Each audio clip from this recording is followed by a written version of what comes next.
Hi, everybody, and welcome to Nerds with Dice, to tonight's game, which is Knight, a tabletop RPG made by Armored Gaming, inspired by Arthurian legends and the folklore of Avalon, as we follow knights on their stories, as this is an Avalon that's created and molded by the choices of our knights that are present here with us. First and foremost, we are sponsored. We are sponsored by Grinding Co. Coffee, a Black and LGBT plus company. So make sure you use the link. It's going to be in chat somewhere, or the code Gunmetal Blues to get 10% off. As we all know, coffee is life. We also have merch here, so you can find those links in chat as well, or just go to Nerds W Dice on Twitter. I can say things today. This is great.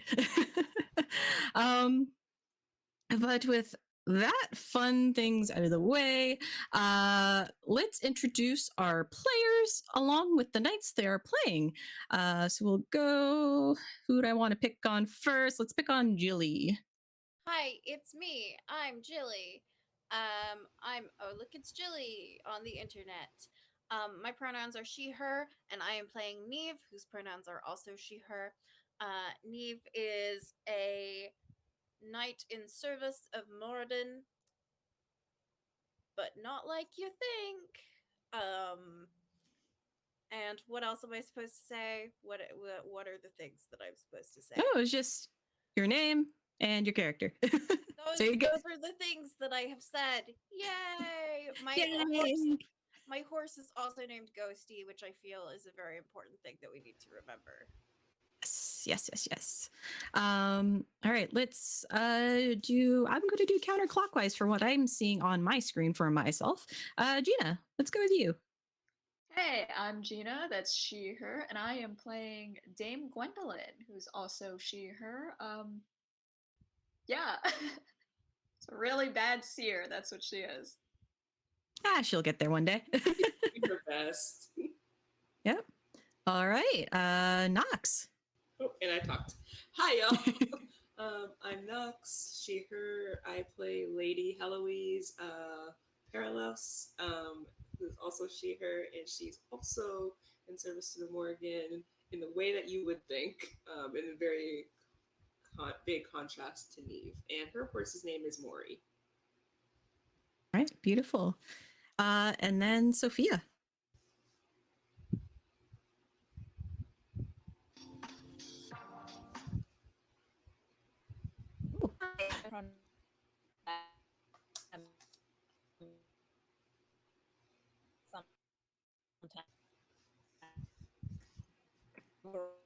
Rock, which is very funny if you speak and Sophia's not funny otherwise. But I think it's funny.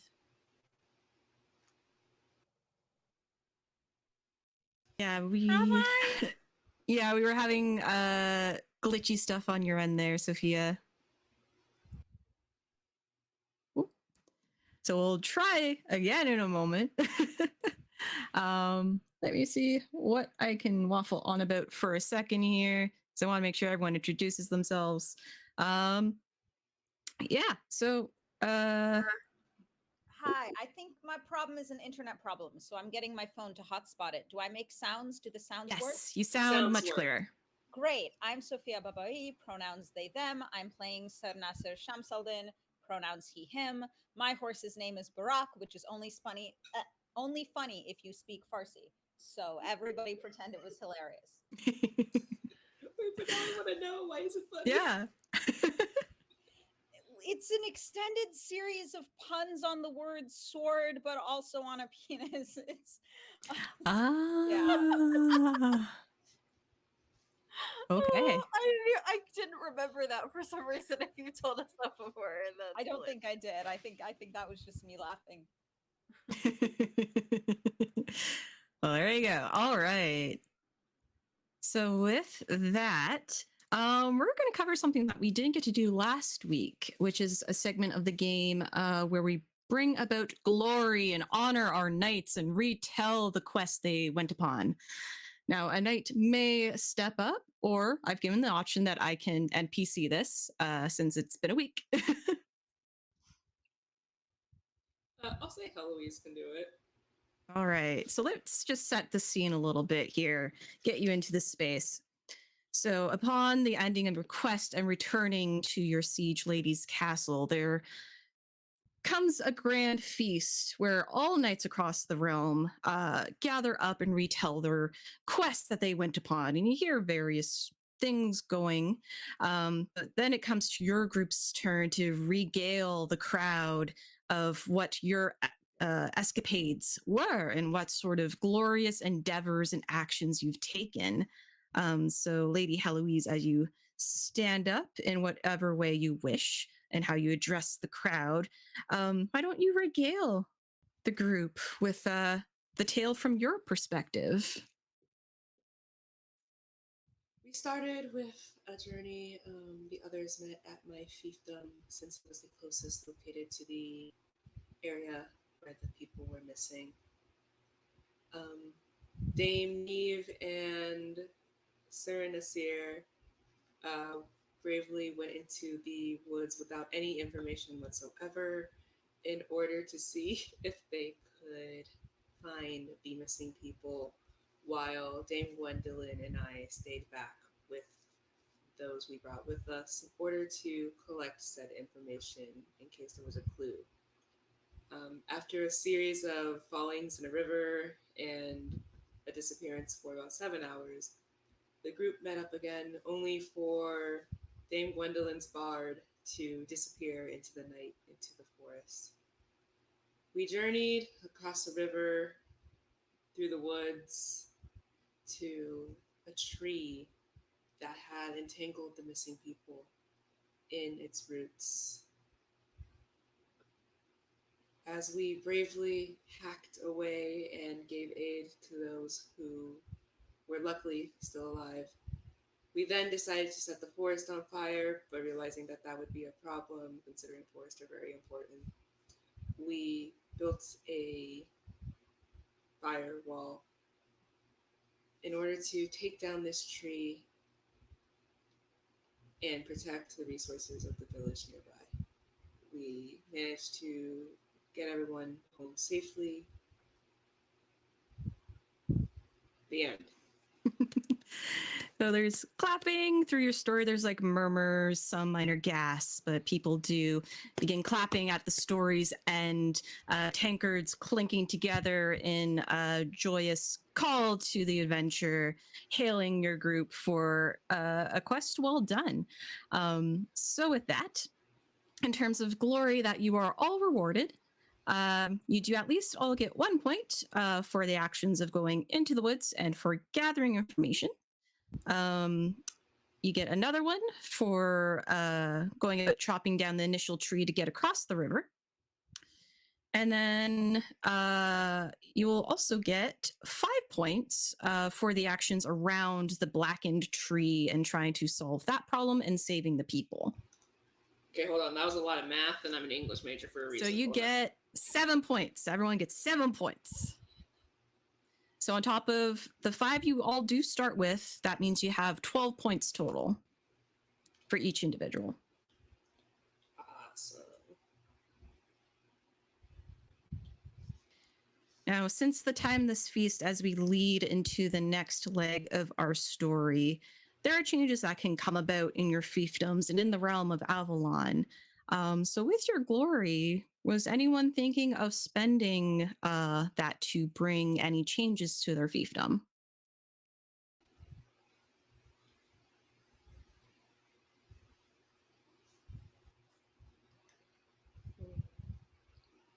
Tough questions. I'm totally not just looking at that, even though you gave us the sheet a while ago.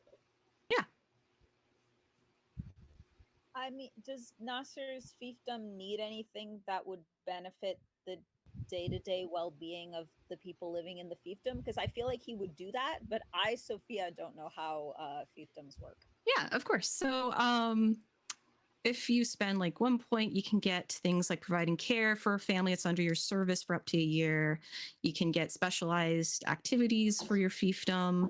So let's say you wanted to bring in more specialized farmers that know how to grow the kind of crops and herbs you want to grow. That would help your kingdom get that started instead of them trying to struggle when you're not around to get everything going. You can also provide new like cattle if you want more farming. That's also a point. And there's things that you can provide for protection. So wooden towers a point. If you want to get like more walls for your villages, that's 3 points. And then it just, as you want to get better, then it becomes more cost. I'm Yeah, gonna I say think he would probably spend a point to get the specialized farmers for the herbs he wants to grow, and probably spend a point for just, I don't know if there's a specific family that needs care, but just, setting up a fund so if anyone's having a shortfall, they can go and not starve to death and such. For sure. I mean, it's always interesting because you're going to be experiencing winter coming. So you want to make sure that everyone is looked after into that season. Yeah, so probably a fund for winter food, winter grain storage. Again, I don't know how farms work. I Yep. live in Europe. I think Fantasy. I think that this is like weird misery stuff, TM. And I think that I will invest like 2 points into caring for families who, like, I think that when the traumatic thing happened that shifted our family's fortune and focus, there were several families that were involved in that, and I think that this is like expanding the care for them specifically. But I think that Neve is also fairly determined that those who, first of all, Neve is setting up a swimming school. So jot that down. Which is important because your kingdom is surrounded by ocean. Yeah, I mean, Neve can swim, but like this is important. You now need specialized, we swim in armor swimming. Hang on, maybe that's what I need a specialist for. So I would like to invest a few points, like 2 or 3, in like training for that. A research into like the best ways to, I don't know. I'm just like everywhere all at once. Okay, right so now. we'll say you spent a Who am point I? to support your families, like the families that you're wanting to Family, support. yeah. And then you decide you could really use a renowned specialist in activities, which would be a 3 point. That makes you a stronger swimmer when wearing your armor. Right. And at least more capable of momentum and movement, so it doesn't bother you as much with that training. For those tuning in for the first time, Neve took a bit of a spill several times into the water last time, although it was the fairies that did it. I just want to point that out. fight the fairies. Yeah, Not the there is fairies. some fae weirdness going on. All right. So I'll say that because I imagine that the people who lived in that fiefdom or that area would kind of be freaked out still living there. So I'm gonna say that Heloise actually, maybe if it's possible, her fiefdom kind of absolved, like took that fiefdom in too, and so it actually increased one her fiefdom, but two now she has a bunch of people, and I'm gonna spend glory to provide care for the families that were taken by the Fae. So that way, it's like this is fantasy, so I don't think they have like therapy, like fantasy therapy or something like that, but also like making sure they have like the supplies they need so that they can recover. And also, now they're in a new fiefdom while they're just like trying to figure out their place in the fiefdom, like providing them with some care as they transition into being a part of the Paralos fiefdom. Yeah, see, that's easy enough because the village your party visited was on the river, which your fiefdom connects up with. Basically, it kind of overlaps a little bit there. Mm-hmm. So it wouldn't be much for you to just encompass that, especially as you were one part of the knights called upon to help the people. So between that and then going into more specialist care and probably a bit of mysticism to try and protect that village against the Fae for the time being, Um, probably about 3 points for that.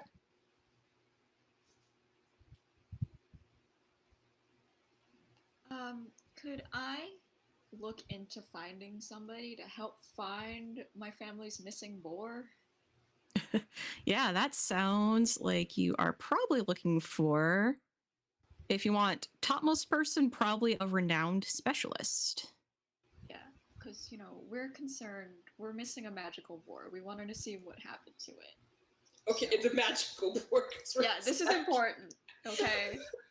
This is important to my family, and we haven't seen it. So I want to see if just somebody to track it down or something, or like any signs of life here. Your specialist is Neve. Is it undead? Then it works. I mean, As you're going to specialize in Fae too. I guess, right? It's a fairy zombie lore. Yeah, for sure. So, renowned specialist on hunting down magical creatures, specifically boar types. So, anything of the cloven, hooved, or hooved kind. Yeah, so by the time you hire them, you got to get the general idea. Your dad does jump in to give like more in-depth details of what the boar is like, based on the history, and does give you like a minor nod of approval for your choice to hire this with your earnings. But the specialist check in once in a while with sending letters to say like it's taken a bit, but they are finding signs of tracks. Maybe because of its special nature, it may go in and out of the underworld, or Anwun, as it's I believe pronounced. But he's pretty optimistic, at least for the start. Okay. It's a 10-year-old boy with this like yellow creature next to it and this weird red and white orc.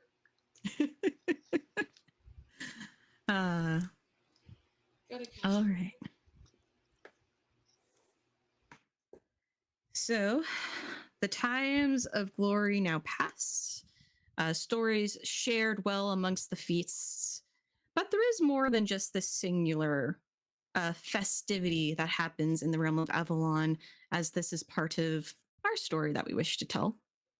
So the days start to grow shorter, the nights colder, and the shadows grow ever so long and dark. But there is a fiefdom amongst the lands that really welcomes the season as the turn comes and the time where the daylight half of the year turns into the dark half, but not in any malicious ways. It just means the lands go to sleep, in a way. But that also means some things wake up, and for a time, very short and very sweet, we welcome back those that we hold dear and reminisce about. Each night receives a letter from Heloise's kingdom about the celebration that her ladyship holds, a day to celebrate our honored dead. Heloise, how would you like to send out a missive to your knights and fellow noble people of the realm? I feel like it's like the tone in the letter changes drastically, depending on who's writing what part. So there's like the general invitation. It's like, my dearest compatriots, thank you so much for all the assistance that you have provided my fiefdom and myself. I gladly welcome you to Fiefdom Perilous as we celebrate our annual gathering of remembrance. And it's just like starts trailing off, and then there's just a scratch and it goes, dear fellow knights, please join my fiefdom on our annual celebration as the veil thins and we are able to welcome our past loved ones to join us once more. Do not worry, Neve, or Lady Dame Neve. This isn't. Do not be afraid. It's fine. We promise. It's lady, but thanks. The scratch out lady. It's all in the letter. It's just like constant scratches, and then like, oh, that's not how I want to say it. Scratch. There we go. Please join us. We would be honored to have you. If you wish to bring something in remembrance of your loved ones as well, that would be amazing. In like night speak, we will have an area for you to welcome your loved ones as well. There will be food. It is like a dash, and then it's like Lady Heloise Paralos, and then underneath in like the fancy script, it's it's her sister like saying Lady Isolde Paralos. Right. So And each letter is like that. Yeah. For each letter that they wrote, it was still like back and forth, like they couldn't decide. Mm-hmm. So each knight receives this letter. The courier is very much directly handing it either to your squire or to yourself if you happen to be out and about in the world and they come across you. So how do these carriers find each of you, and how do you answer back?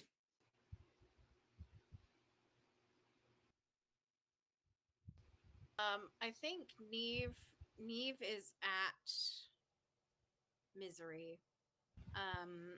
And is once again, like last time we found her like upside down on the stairs reading a book. And I think this time she's just like straight up sitting on the edge of a cliff. Like it looks like it should be like this deep dramatic thing, but she has like she's wearing, I think, the equivalent of like a swimsuit and like whatever the fantasy night equivalent of goggles is. And when Alf brings her the paper, she reads it and then she goes, "Are we supposed to bring food? We should bring food, right?" I mean, he's just kind of like awkwardly gestures like, I guess. I mean, maybe at least something you can eat in case, allergies or something. I don't know. Oh no, I don't know if she has any allergies. Well, I mean, bread's always good. Dip is always good. Soup is always good. we have I could bring death cakes. Yeah. That would be Okay. like fitting the theme. It's sort of like it's weird because we have common ground on some things, but on some things we feel very differently. For example, like this whole, communing with the dead, a little, I don't mean to be disrespectful, but it's not really the sort of thing that I'm used to. Well, a good learning Should we- opportunity. Should we bring like more weapons just in case? Well, I mean, you're a knight. You have people you can choose to I'm just saying, weaponize if as I you were, wish. like, in a hypothetical world where I were like a vampire lord or something, I don't think vampire lords really exist, but if they did, and then like I was a vampire lord and I was gonna go to a party, I would go to a party where people would expect us to be celebrating my undeath. Yeah, there are creatures out there. I mean, you always got the Doulahan, missing head, or like Like the that. Hellhounds. There's always the Hellhounds too. Should we bring a puppy? Is that a good hostess gift? I mean, who wouldn't like a puppy? I don't know if Heloise likes dogs. Well, it's a good time to learn more about Lady Heloise. And he's like slowly trying to inch away, but also trying to jot down the things he keeps saying and then scratching out about what he has to do as a squire to get all this done. I think Neve, like we float away from this scene with Neve straight up following Alf down the cliff, coming up with more ideas. Yep. All right. Let's go with Nasir. How does the letter find you, and how do you respond? So Nasir has been at the point where he came to his fiefdom, he didn't really know anything about agriculture or about these isles or anything like that. And he's been really throwing himself into learning as much as possible. And his sister and his squire have suggested that perhaps he's maybe trying to distract himself a little bit, but he's like, no, no, I'm trying. I have been put in charge of these people and they are my responsibility, and I want to take care of them. And I'm absolutely not distracting myself from anything whatsoever. Mhm. Um, and I suspect that he's so busy that the letter probably, like his sister, probably finds the letter instead and is like, excellent, let's drag Nasir to a party, and comes out to give it to him. Yeah. So she very much approaches you as like, hey, you missed this letter that was sitting on your desk. It's an invite. We are Is there definitely another going. quest? It's from Lady Heloise, the knight you recently went on a quest with. Yeah, she's lovely. Yeah, very interesting festivities, I guess she is hosting about honoring dead and whatnot. But I think it might be very important for you to go and attend as a knight of your station, represent the fiefdom and have talking with other knights and other people and experiencing what Lady Heloise's fiefdom has to offer. I have great respect for the dead, but going to festivities on purpose sounds terrible. I think perhaps there are a lot of harvests that need tending to. And she just like starts to narrow her eyes at you, is like, you're going. This is our first major invite. It's not even a quest, it's an invite to a celebration. Couldn't you go on my behalf? You're so much better with people and parties and speaking. As much as I would love to, and she sort of does an eye roll, you need to go because I think it will be very good for you.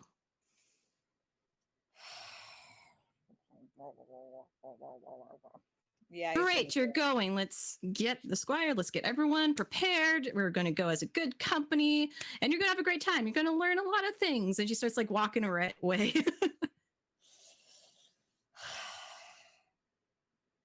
He follows her. All right. And then we come to Dame Gwendolyn. How does the letter find you today, and how do you answer? I think it's a lot less exciting than everybody else. It's like she's at her desk. She receives a letter, and it's actually, yeah, it's not very exciting. I imagine just in her fief, everything is like administratively easy for everybody. It's like Sagramore gets a letter. Sagramore is coming because whatever. It's like, is Deirdre have to come? Deirdre has to come. Obviously, she's gonna want to go. And then, gosh, but then does her sister want to go? I don't know. It's like a whole thing. So, she's just going to write back a very simple, like, what's the phrase?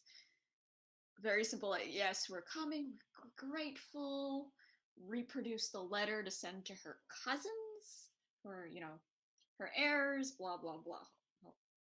It's very dry and boring, actually. We're not very interesting at all. Yeah, just get the exact expected head count and then send off the letter. Not very interesting here. Yeah. All right. So it doesn't take too long for each of the knights to gather up whatever company they wish to bring them, or any other items or respects they wish to bring along. And within the week or so, you get to Heloise's fiefdom.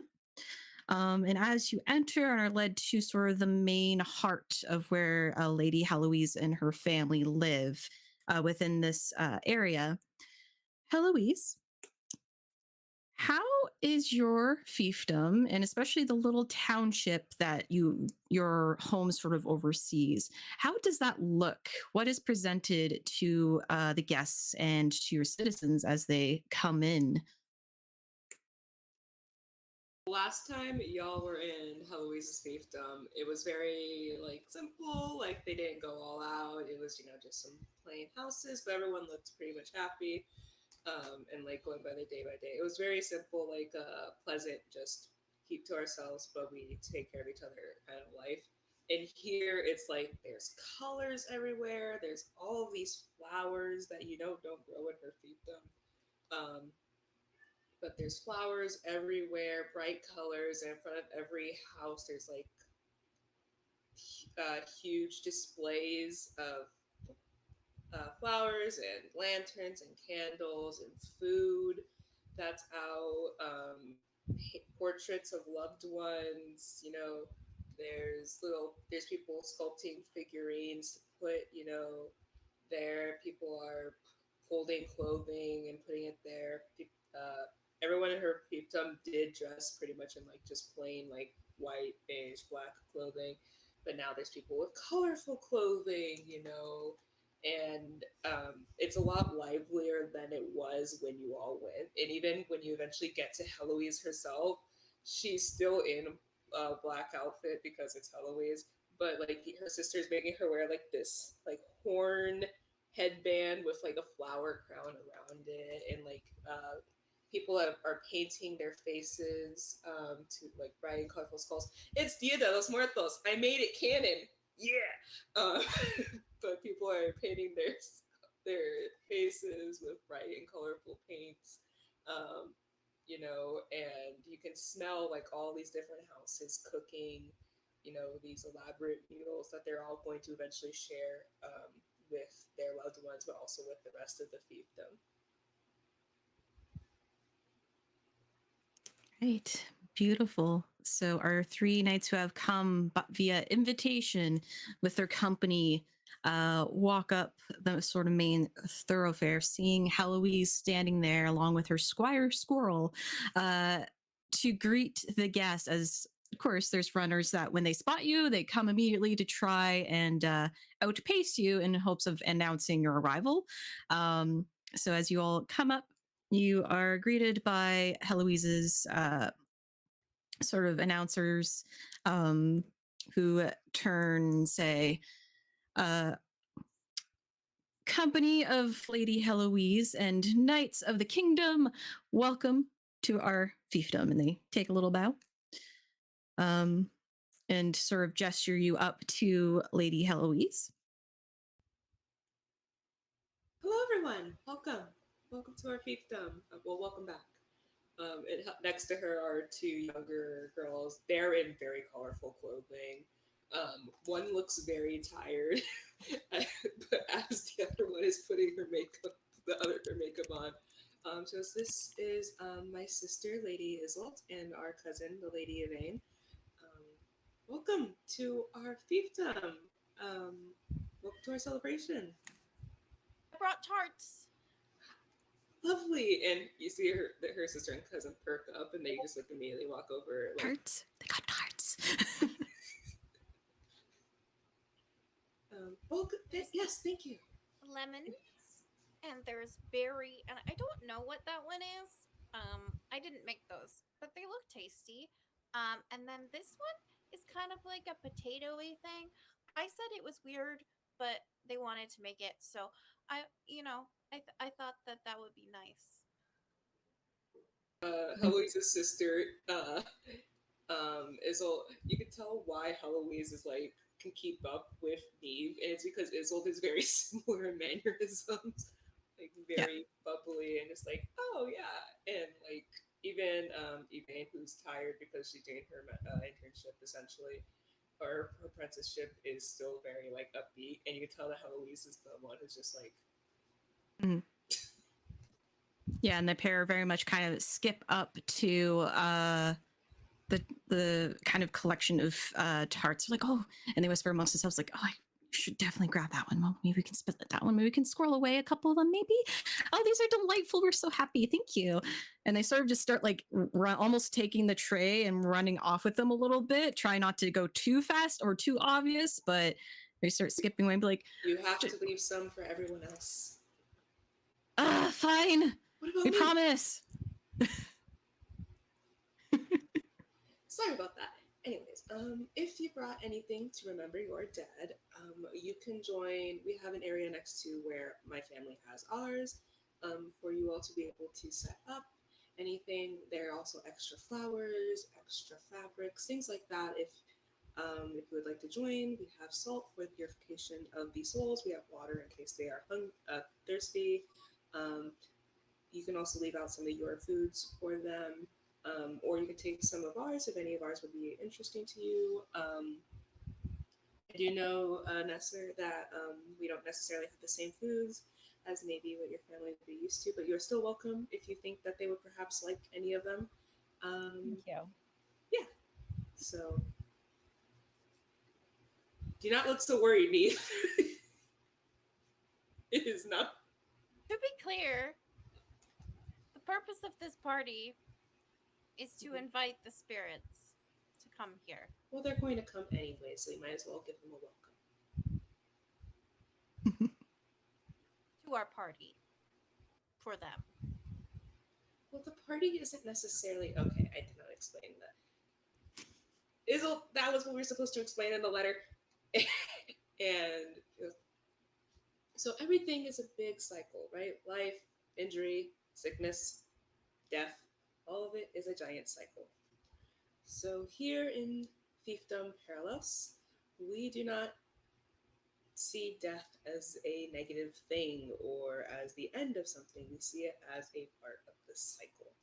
And so No, when we and are this is- honoring death, we are actually honoring the entire life. This is I a point respect on which that. There's nothing to agree. fear from the dead. Yeah. Oh, So we don't. That's Well, where not our more than fiefdoms living. disagree. that is the That's where point we on which we disagree. But no, I don't want to be I understand where you're coming from. It's just, do they actually like eat the food? Can you see them? Like, does it like disappear? No. So the food is a symbol. Yes. You leave out things that remind you of your loved ones or things that they liked in life. And you leave out pictures of them. You bring out lights so that they can come home. They can see their home and they can see everyone waiting for them. You leave out salt so that they can purify. You leave out water in case they're thirsty because they've had The a long salt I can journey. 100% get behind. I have zero problem with the salt. Okay. No, I think that I will. It just takes some getting used to. Is all. I think that. I don't worry. When I invited you, I very much understood that this would be a new experience for you. And I think Neve is wearing like a really dark purple cloak over her armor, her party armor. And I think she just kind of like sits down for a minute and thinks about this. Neve needs to reflect. Right. I And think how Mark is sort of so he comes from a culture where when people die you cook their favorite food and you have a feast and you leave a plate for them, so like all of that's very normal to him. I think he sort of hovers near Neve because he's like wants to be there if she wants to talk, but also as an enormous extrovert he understands that maybe she just wants to sit there, so he's kind of close by but not talking. I think Neve All right. looks appreciative, but looks like the cogs are turning. You can see the cogs turning. And how is Dame Gwendolyn quietly taking in this scene as her knights kind of wax a poetic and debate around traditions and honoring the dead and about inviting dead back? She isn't really sure where she stands on any of this because, like, she doesn't really like the ghosts thing, but also it's like, it's not really a ghost thing, I guess. It's like, she's also kind of like me, like, okay. Like, I don't think she's ever been to this before, like, historically. She's only like, she's a baby, she's like 19. She doesn't, it's a lot. It's a lot. Like, she kind of looks around at her company for any help. She's not very good at this. It's like, do you need like help for anything? Because I wasn't really. I don't. Oh, well, mostly everything has been taken care of.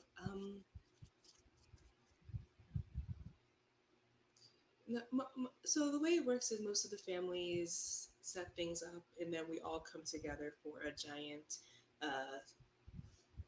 like we have like a procession, and then everyone goes back to their houses. We all light the candles. I have to talk in front of everybody to tell them, something nice. Anyways, and then we all reflect with our loved ones, who we do not physically see, who may or may not come back. It's probably better that way, Yes. in my experience.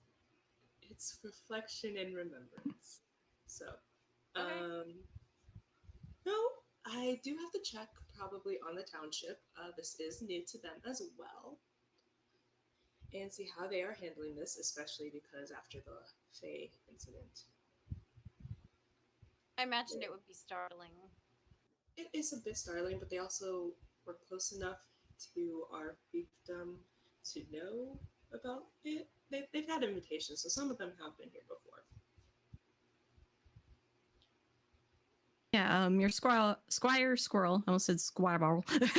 Your Squire Squirrel does speak up a little bit. He's like, well, we did make sure leading up to the events of tonight that there have been wards and protections in place, as we do. Of course, Fae like to be tricksy on this night as well. They usually do it in the outskirts. They don't get to the heart of us. But we do have people in routine of how to handle things like this on this night. So everything should be wonderful. Oh, that's what I forgot to mention to make sure everybody was okay with this. Thank you, Squirrel. Squire's duty and all that. Yeah, we weren't just having a celebration without protections. Have a little Gwendolyn does not like the fact that you're like, oh yeah, there's wards. And she's like, why would we need those? It's not confidence inducing. I'll say, like, of the intrinsic lore that the general Avalonians will know. You do know there's the existence of an underworld and afterlife called Anwen. And it is a very special sacred place, said to be almost like a paradise of sorts. And during times of year, much like the time of where Day of the Dead, or in other terms like Halloween, so in such events around that end of October time, where the veil just becomes ever so thin. And there's some celebrations where they're taking it as a time to say goodbye and send their dead onward, and others that welcome those who have passed to spend time with them for the brief moment that you have in sort of that twilight of that veil. Each of you may have your own interpretations of that, and maybe learning of this, you might have your own ideas of how to work with that. But being Avalon, and that there is Fae and other magical things, it tend to be when certain rituals or celebrations that involve dead or magic will have wards in place to protect anyone participating in such events. Just in case, because people get superstitious sometimes. She doesn't like being reminded about that. It's like, okay. And Sagmore just kind of elbows you, like, I'm sure it's fine. They're pros at it here. It's fine. This is kind of our specialty.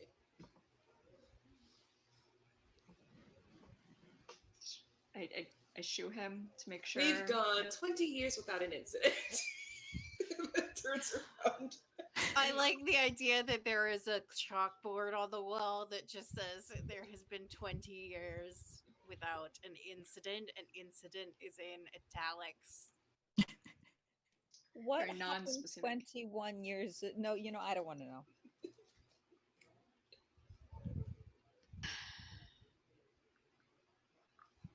All right. Well, very much the celebrations are already happening all around you. There is music, the scent of foods heavy in the air, the smell of the decorations and flowers, the ringing of bells that come with it. You even catch animals like dogs and cats that are sort of darting around.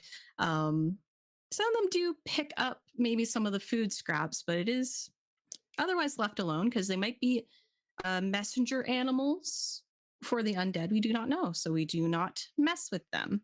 But there are the citizens here do very much welcome you and your company, giving you things that you can offer. Basically, just bringing you into the space, not as strangers, but as almost immediate friends for this night. And the night does come swiftly as we are in the autumn season. The air very crisp and cold. So any blankets or shawls that you have to keep you warm, definitely needed. But there is opportunities to get yourselves painted up, to wear. I accidentally muted myself. To wear adornments and flowers in your hair. Everyone's very in a way, almost an anxious energy because it's a very exciting year for them here. I think Nasser is very bundled up. Like he comes from an area that's deserty enough that it does get cold at night, but like not this cold. So he's comic levels of bundled, and I don't think he's gonna go for any adornments unless his sister bullies him into it, which she very well may. Oh yeah, she definitely like gathers up like the biggest flower crown she can get her hands on and just puts it on your head. I'm like, there you go. If you're not going to paint your face, at least wear that. Fine. I think if there is a craft station anywhere for like creating flower crowns, then Neve is going to like set herself up there and not leave because that is like the dream. Um, and I think that she becomes like the queen of the flower crown station. There's flower crowns. There's like paper mache skulls. There's sugar, like packing the sugar skulls and then decorating them and things like that. There's people like writing down stories of their loved ones, you know, to put by their altars, things like that. And it's like there's people who are, if they have instruments, they're playing instruments or singing. So yeah, there's definitely that area.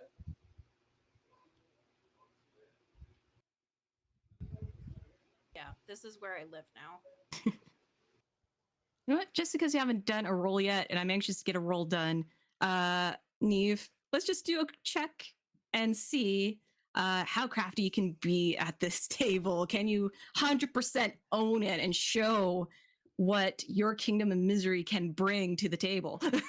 Quite literally. What am I? Remind me what I'm rolling. So we'll do a check. And what a check is you're rolling a d20 and you have to roll below a chosen stat. Okay. I think prowess makes sense, right? Yeah, you can argue prowess if you want to appear that you are the authority of the crafting station. It's not gonna matter. Okay, I rolled a 16, which Okay. is not below any of my stats. So Nope. that's I forgot for a second how this game works. Yes. Opposite D&D.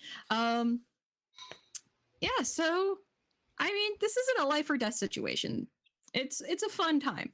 And you are owning the table. You are taking as many different scraps here and there. So you describe to me what sort of thing you end up on, how you explore this space, and what maybe visual complication or, I guess, confusion it may cause. So I think what happens is that in Misery we don't really do the whole flower crown thing. Like I think there's celebrations, but right, everything is a little more sedate. And so I think that Neve just doesn't know when to stop. It's like when you have a child with a craft project, and they just like it's really really good, and then they just keep adding and adding and adding to it, and so in the end it ends up like this tower of just all of the craft supplies, and I think it's very confusing Yeah. and probably difficult to balance. So you sort of have this leaning tower of craft happening in your section, and some of the other people at the table, especially the children, are just sort of watching you. And sometimes one kid would try and pull something out while another one's trying to like help stack on it to see if it will topple over. You're right, we should add more. Yeah, just this little flower right here, and this one here. Oh, let's put this stick right here. And it's just the kid pulled a stick out of the ground. It's just like, boop. It's perfect.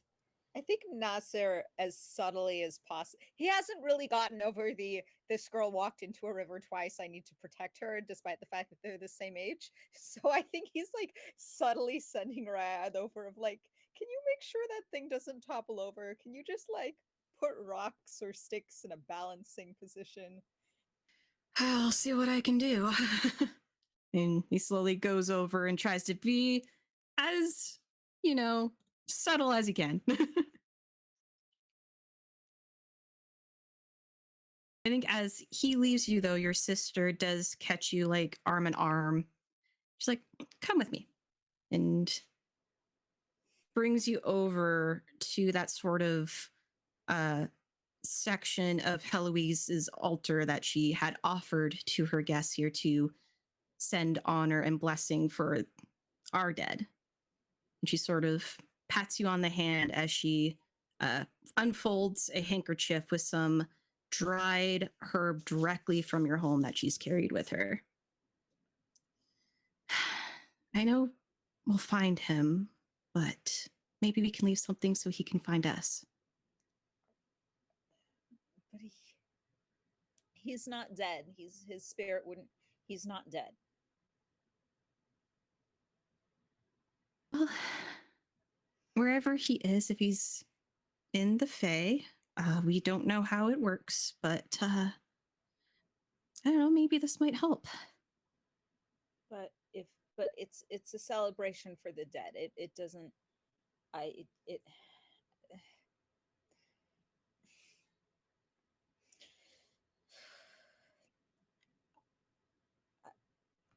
I can't. I'm sorry. He, I I'm gonna go get something to eat. He just like Okay. She watches you go, doesn't place the herb herself. She just sort of looks back at the altar. And then with a sigh, looks back up to the crowd and then up to the sky, sort of contemplating.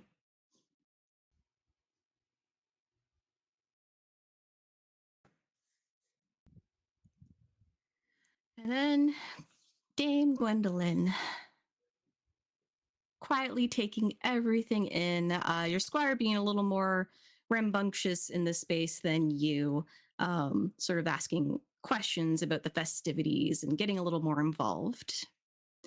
But as you are walking the space, observing, off in sort of a courtyard area next to the distant graveyard, you do catch sight of a woman who, unlike everybody else, where they're dressed in very colorful outfits and adornments and makeup, she's there dressed in all white in sort of a billowing tunic of a dress, sort of just staring off. You can't see her face, but you can tell she's just sort of sitting there staring off in a direction.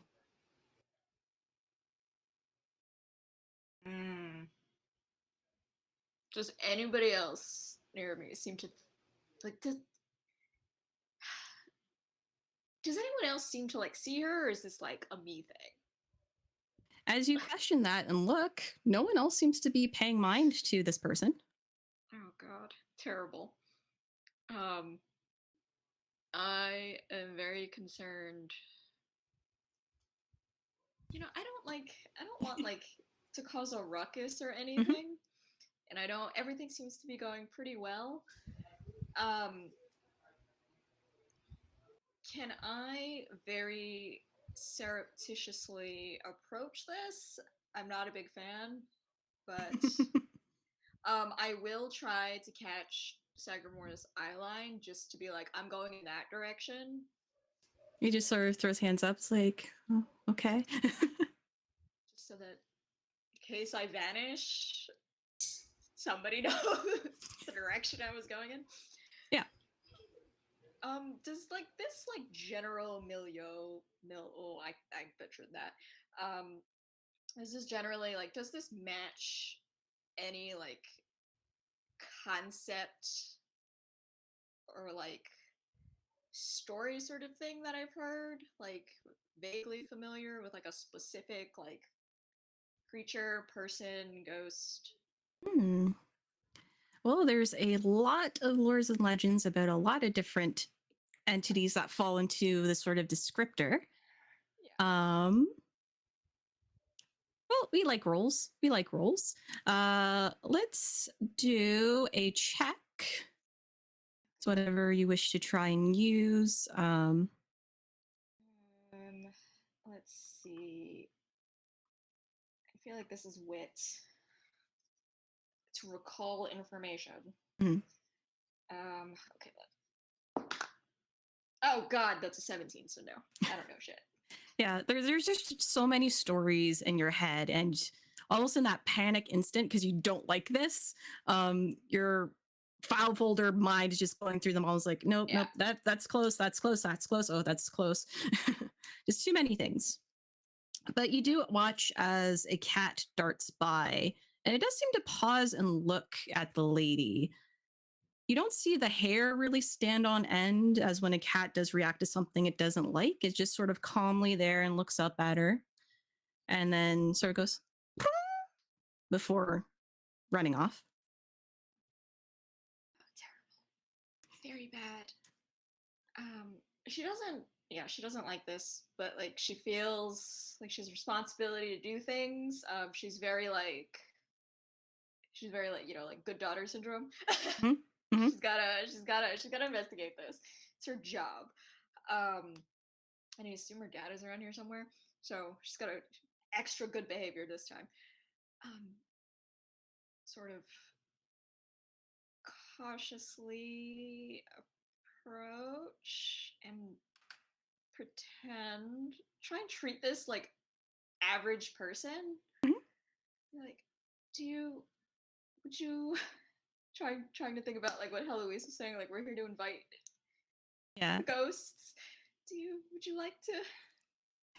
So as you're approaching her, trying to pull out the right words, you do hear very subtly this sort of sing-song hum from her. And it's very, very sad. And then you start to realize you recognize it.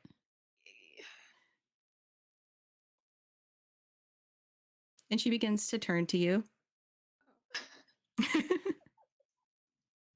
And where you saw on your quest a woman, very ghostly, very wispy, here in the present moment, she has this almost inky black hair, silken and curled.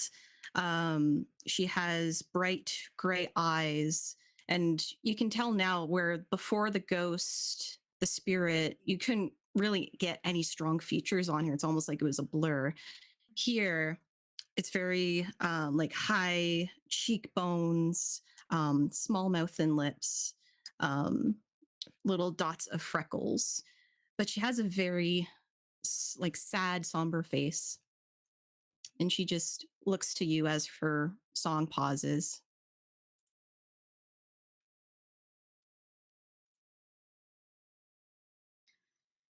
Is there like a family resemblance or anything? Like, could I like figure? Would I recognize like if she's related to anybody I would know? Uh, Or is she just like complete stranger? Like, yeah, she no. seems like a complete stranger. Other than having, It's more of a feeling than purely Mm. visual that this feels like it was possibly the same ghost. Oh, oh gosh. She's feeling she doesn't like the information that she's seen this specific route, but it's like both a little scarier and a little more emboldening at the same time. Mhm. It's like, do you need help? The chains are breaking, and she looks towards the mountainscape.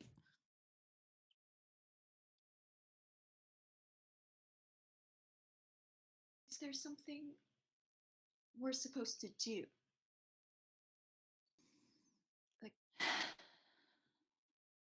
Find the sword as he did. is there just the one? Or is he gosh.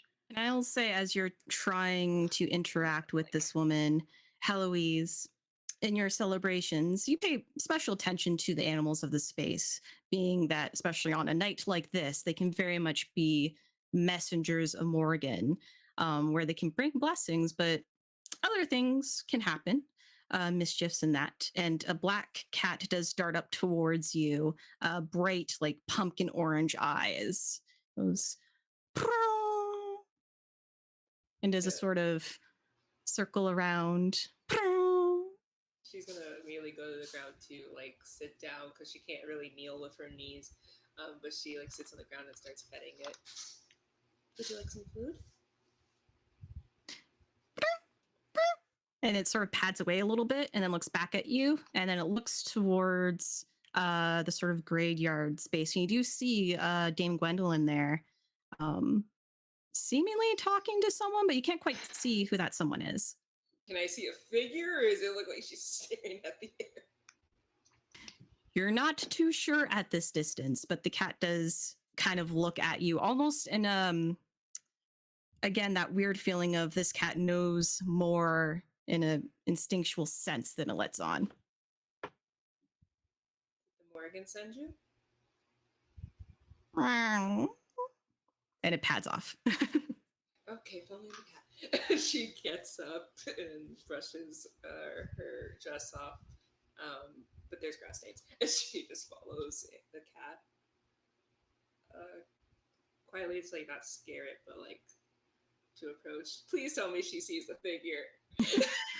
And as you round the bend and get a fuller look at the graveyard and the space that Dame Gwendolyn is in, yeah, you do see just a woman dressed in white, that dark, inky raven hair curled, just draping down her shoulders. You yourself didn't get a look at the ghosts in the way that Nasir and Gwendolyn have, but they have briefly mentioned it, the pair of them. Would Heloise recognize that this looks like anybody she knows? Like, No, currently no. currently, Dan, like that. Okay. GM's got a GM.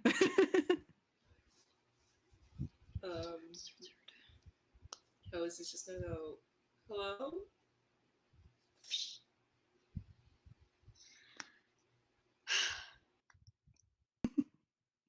Sorry, I was reading all the notes on what I know about the sword. Yep. They're just like, Heloise. Okay. She's still here, right? Like I didn't. Yeah, she hasn't flinched at all. The most she did was tell you the chains are breaking, bind the sword as he did, and then looks towards the mountain. Bind or find? Bind. Bind. Okay. Find the sword like he did. Okay. Is there like any sword? Like, how do you, Louise? Sorry, you said that Nasir saw him. Is Nasir close enough that I can hear what Gwendolyn is saying here? Yeah, I'll say like in the state when you rushed away from the altar and trying to find something to distract yourself in this moment, you do catch sort of the rising fluster of Gwendolyn's voice and turn. Just want to leave like the specific spot in case like not here when she comes back. Yeah. Heloise, okay. Can you? Are you all right? Oh my goodness. Okay. That's a rhetorical question. You don't look all right. Why aren't you all right? Gesture to. Who the lady is now very stilly standing up and straight and looking at all of you. I think we need to help her. Hello. Could you Can we help you? sword?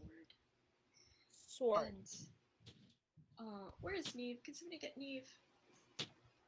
Last I saw, Neve was building a very large tower of plants on a table. I can get her. Yeah. Could you? Can confirm Neve is still building a very large tower of plants. Neve's gonna be pissed off at Heloise because this is what happens when you have experience. I'm sorry to interrupt whatever is happening here, but Do you like something it? is It's happening over- jaunty, right? it's certainly I'm not familiar with the term jaunty, but it's certainly tall. That is even better than jaunty. Excellent. Something is happening there. I think it's an emergency. Oh. And Gwendolyn seems distraught. I think I couldn't really tell what she was talking about a sword. Also, Oh, I don't want to no. alarm you, but I don't think I should tell you this part. I think someone else should tell you this part. Let's go. Okay. Fucking So love us. did Gwendolyn like lose her sword? I think as we go over, like Neve is trying to spitball as to what could be the problem. Like, did Gwendolyn damage her sword? Is this like did she lose it? Maybe we can retrace her steps and we can find it again. You know, sometimes when I lose things, I just think about the last place I remember having it, and that can sometimes help. Nasser's regret is increasingly visible on his face. So there's Dame Gwendolyn, could you please explain what just happened? Don't worry, Gwendolyn. Is We the will lady still find there? it. Don't worry. Oh yeah, she She's is still still there. there, Heloise is just gonna unmoving. point. But at most, she's just now looking back at the mountains. I think Neve is focused on Gwendolyn because Gwendolyn is in distress. Gwendolyn's trying to be like, please focus. So I think our friend who's I assume just not responding at this point. So she's here, and we need to find a sword or make one. I don't know. I have a sword. You have your sword is right there. Remember when you were upset about the fact that this celebration can welcome spirits? Yeah, I don't mean to be disrespectful. I know you Spirits. have it 100% Spirit in under front of you. control. Spirit in front of you. The Oh, lady turns and begins walking into the graveyard, and you just sort of see her like phase through things as she goes. so like that's new. So I think when we had last found the tree, and there was like, I think the thing is that it is missing a sword that was in it to like seal something. I don't know what. And she was telling me it's feels very urgent because the chains are breaking. I don't know what. And we need to bind a sword to put in it to fix the problem. But I don't know what, and I don't know how to get her to tell me any more information. It's in a valley, and there is maybe multiple of them. I don't know. And in a mountain Gwendolyn, somewhere. Yes. would you find it condescending if I recommended some breathing practices that might help you feel better in this moment? Okay, while you're doing that, I'm just gonna go chat Breathe to in our for spirit friend a who count of was 4. invited Breathe here out to for be a count of spooky. 4. In through the nose, out through the mouth. She's so bad at Uh, this. Yeah. Heloise has a piece of bread in So Heloise and Neve walking towards the spirit where she went. And you notice, like, she keeps going for a while, like, into the oldest part of the graveyard to a point where it's considered almost ancient history where you follow her. And she does eventually stop at a grave where much of it is weathered away. I hope you know the history of this graveyard because I think it's about to become super relevant. It's Heloise's like fiefdom's graveyard. She would know the history behind this, right? Okay. Yeah, there's a good amount here. Some of it you may have to research afterwards because there's a lot of dead people in this graveyard. And much of it, not just your family directly, but all the families that have worked with your fiefdom are here and honored here. But you do know at least of this section. These are of old stories where this was dead buried here even before your fiefdom began. And just to honor those that were here, even if their names may be forgotten, you don't wish to disturb them. I think that Neve puts on like her best experienced adult voice and says to the spirit, "This is the one who bound them." And when you say that, her face sort of turns towards you, and you just get this sort of wave of sadness. He sacrificed much for this.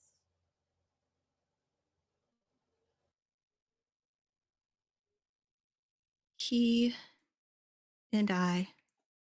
And the words aren't coming out clearly, like as you are all able to talk to each other.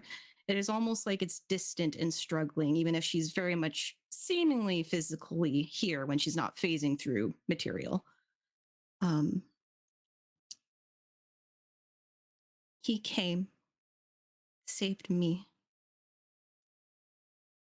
It wanted. He wouldn't let it. His sword bound it. Blessed. But the chains break. It hungers. Roots reaching.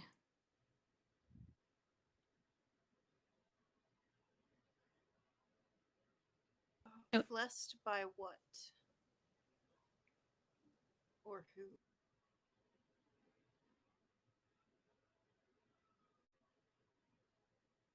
And her head tilts for a second. Tilts in like a possible way or in a like fully going off of the neck way? Like a natural way. She's not being like creepy, like she's not trying to scare you. You're not getting that feeling. It's more of, again, the first time when Gwendolyn and Nasir first saw her in their quest, very much a ghost trying to reach out and warn. And you are getting the feeling as she's trying and struggling to speak, she wants to tell the story, but can't get everything out. Like curse or because she's dead? Like if we take her back and she gets some good food and some water and salt, she could be like, you know how when you're really hungry sometimes and you just Yeah. So for the sake of this, because we haven't done it, let's set a activity number that you all can roll against to try and see how you can help this ghost. So I'm going to say it's an activity number of 15. So to remind our players and our audience, when we're rolling against the activity number, our players roll effect die, which is on a scale of a D4 to a D12. D4 being you can't handle anything here, you're unskilled, unprepared, maybe too scared to deal. Where a D12 is, this is absolutely my thing, and I can argue for this to be my thing. I would very much like to argue that the two of us, this is very much our thing. This is very much our thing. For sure. So you two can definitely roll with the D12. So for Gwendolyn and Nasir, how would you like to roll? I would argue for a D8 because Nasir isn't like he's not as much in this as Heloise and Neve are, but he has been researching and exploring the supernatural and spirits and that kind of thing for a very long time. And he also does come from a culture that has like different practices around death, but death is still an important factor. So Mhm. For sure. All right, D8. Um, I would argue. I would argue for a D8 because like Gwendolyn actually knows, like she knows generally like the sword we're looking for and everything, but also she's freaked out, so it goes back down to a D6. Cancels out. Okay, awesome. Love it.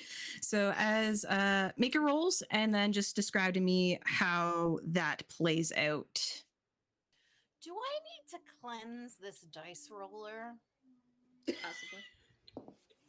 Ooh, nice. Were you supposed to use physical dice this time, or did you use it last time?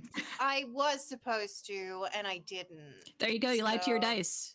That's what happened. Well, the internet has betrayed me once again. I rolled a 1. I rolled a 9. Okay.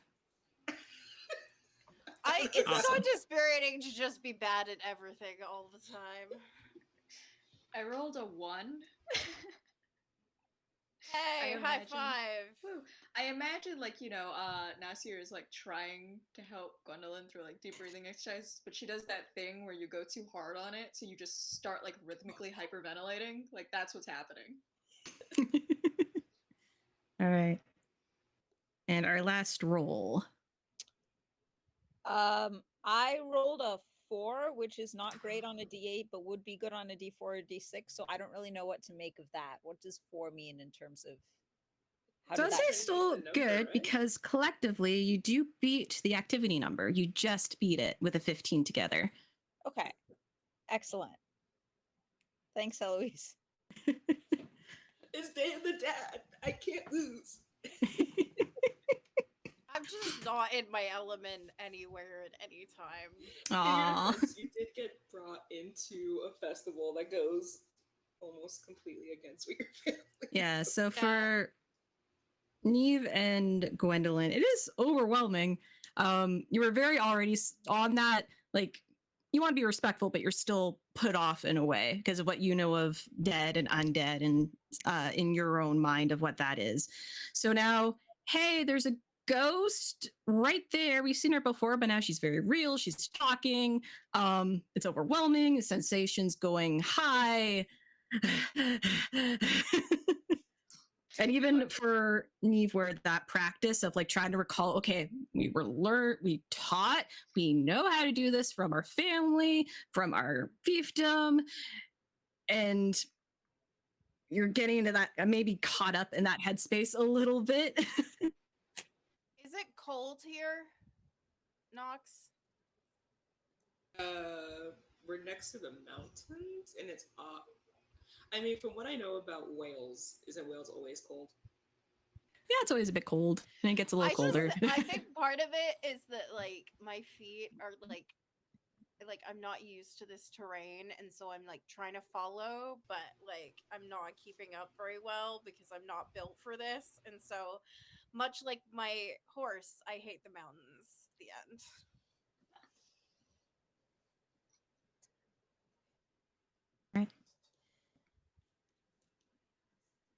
What this proves is really nothing can go wrong if you offer people bread. Yeah, so is that what Heloise does, is offer the spirit bread as she's trying to communicate? Mm-hmm. Just be like, Right. I don't mean to be rude, but you probably had a journey, and this festival is also meant for you. So perhaps if you would feel better with a snack. And she very gently, and for a moment, it almost seems like her hand phases through it a little bit before she sort of reaches her hand back out. She just lets out a soft sigh. And for a moment, for Nasir, she does look at you. And like it was in the woods, she kind of gives you a look of knowing something of you. And though everyone else is seeing her very differently, for this moment, you just feel like she's just looking at you. But she addresses the group.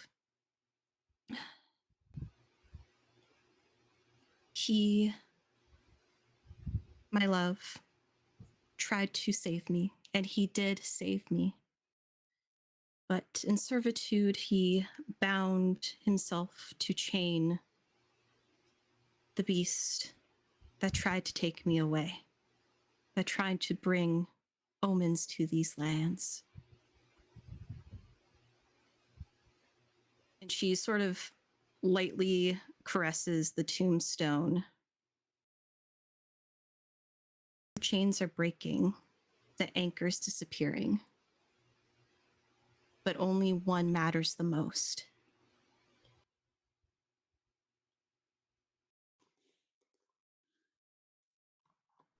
Blessings from any ancient that knows will aid you.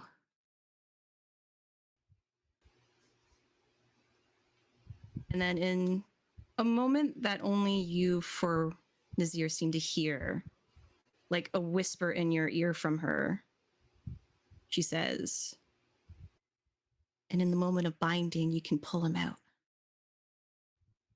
Your love. I can never pull back mine. Thank you. And she gives you the ever so gentlest smile as you get that feeling of a comfort off of her, of knowing that pain, and also knowing that she's trying to give you that chance too.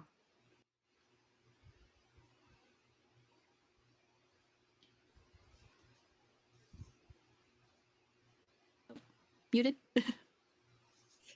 I muted, unmuted, and remuted myself. Yep. It was great. So Nasser is kind of crying. I can't cry on demand, so just pretend I'm crying. Yeah. But he sings a song that is in his land, kind of a song of like soothing and blessing for the dead. It's sort of his equivalent of offering her bread.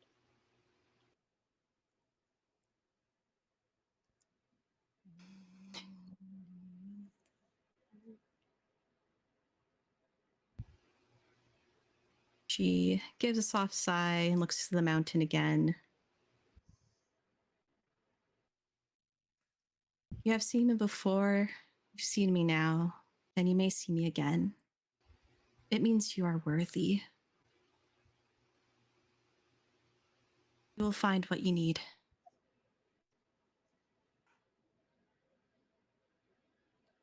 And I will say, as a trait, you all get a maiden's blessing.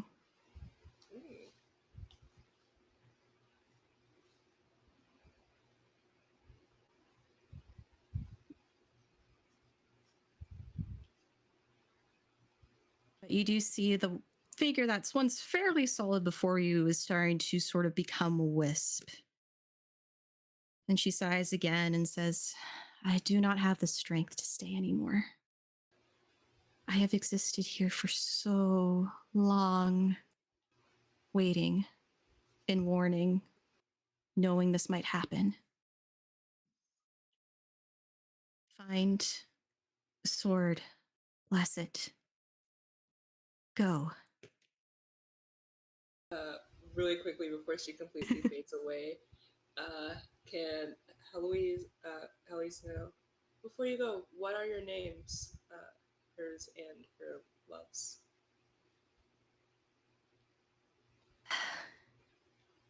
Nefiria. His. Grendel. I only know that name from Beowulf, so was gonna that's say. interesting. English majors unite in tilting our heads. Yeah. It's like, I think that as the spirit is disappearing, I think Neve, who is determined to do one thing right for once in her life, is going to take. She has a purple dried flower that she carries the petals of, and she's going to put it over the spot where the spirit is and over the grave. And I think what it is meant to do is it's meant to be kind of a farewell. It like I say the word banish, but I don't mean banish in the sense of like don't come back. I mean it in the sense of nothing will pull you back here unless you want to be. Mhm. This is like a goodbye, and it is time to move on. And I think she sprinkles the petals.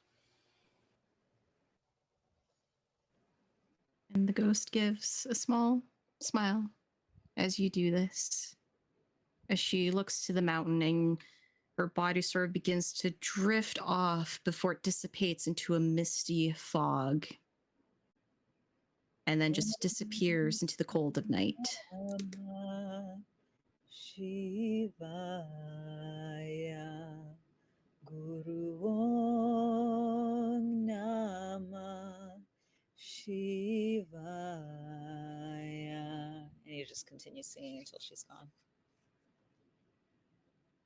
And in this moment, somber, but information given connected to things you were searching for, various things you were searching for. I think this might be a good time for a break. Recovery for our players, washroom, medications, water, all that fun stuff, as well as for our audience who has been enjoying this story with us. A very different tone from last week, but when you're dealing with Day of the Dead stuff, anything dead, you can go places.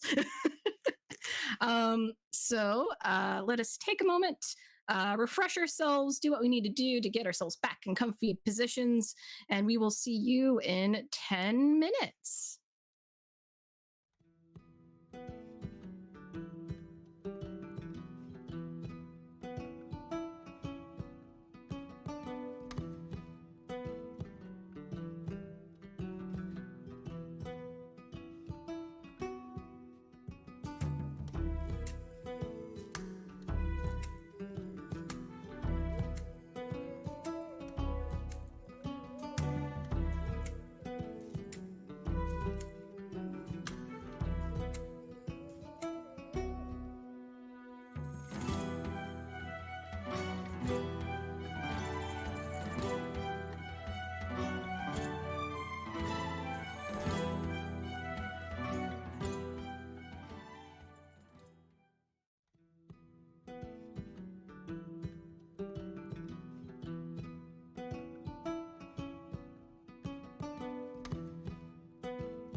right. Welcome back, everyone, to our story of four knights who had just had a ghostly encounter of kinds here during the festivities of sort of a day in the dead in Lady Heloise's kingdom here. A ghost that at least a couple of our knights have seen before, though briefly. And they have learned of some things sort of connected to the quest that they had done previously, and in a way, given a quest by this ghost, as her words sort of implied that they are worthy of it. So the four of you are still standing in this graveyard, Nasir having finished his song, and the ghost long gone at this point. The rest of the crowds in the background are still very active, but families are now coming to their places to welcome in their family that has passed on to bring them back for this night. But no one seems to have really paid you mind. We might catch an eye of your squire because the squires always keep an eye on you as they are charged with, or if you have a squire like words. I'm losing my words tonight. I got things to remind me of this stuff. Here, I'm getting there. Sagramore. He seems to just be more paying attention to like being amongst the people and like, Guinevere's got it, whatever. Nasser is definitely making aggressive eye contact at Riyadh and being like, and they start like sort of speed walking over, trying not to, politely waving at people as they like say something to him, but that he will start rushing over. He's like, yeah, Nasir, what's up? So following conversation is going to be in a language that they speak and no one else speaks, such that the surrounding people just hear a series of syllables. I saw a ghost and she knows him or knows where he is. She said that her beloved was bound and that that mine will be too, but in the moment of binding we can save him. And I didn't get more details. I don't know, how he is, where he is, but it sounds like it's related to this quest, and this is the most information I've had in so long, and I feel like I should be happy, but I keep crying. He immediately hugs you. Like, rules be damned, he immediately hugs you. It's like, oh, this is the biggest start we've had this whole time. Well, we've made friends, and gesturing to the other knights who of course can't understand the conversation, but like, I mean, who would be able to help us more than them right now? Do you think Azada keeps saying it's silly that I haven't told them, and I'm a little scared to tell them, but maybe we should just tell them? What do you think? Yeah, I mean, it is, we're new here. They have the history, and maybe if you let them know what's going on, they'll be able to support you and help us, right? Yeah. You got this. It's okay. Breathe. That's my trick. The All right. fiefdom of breathing exercise. Yep.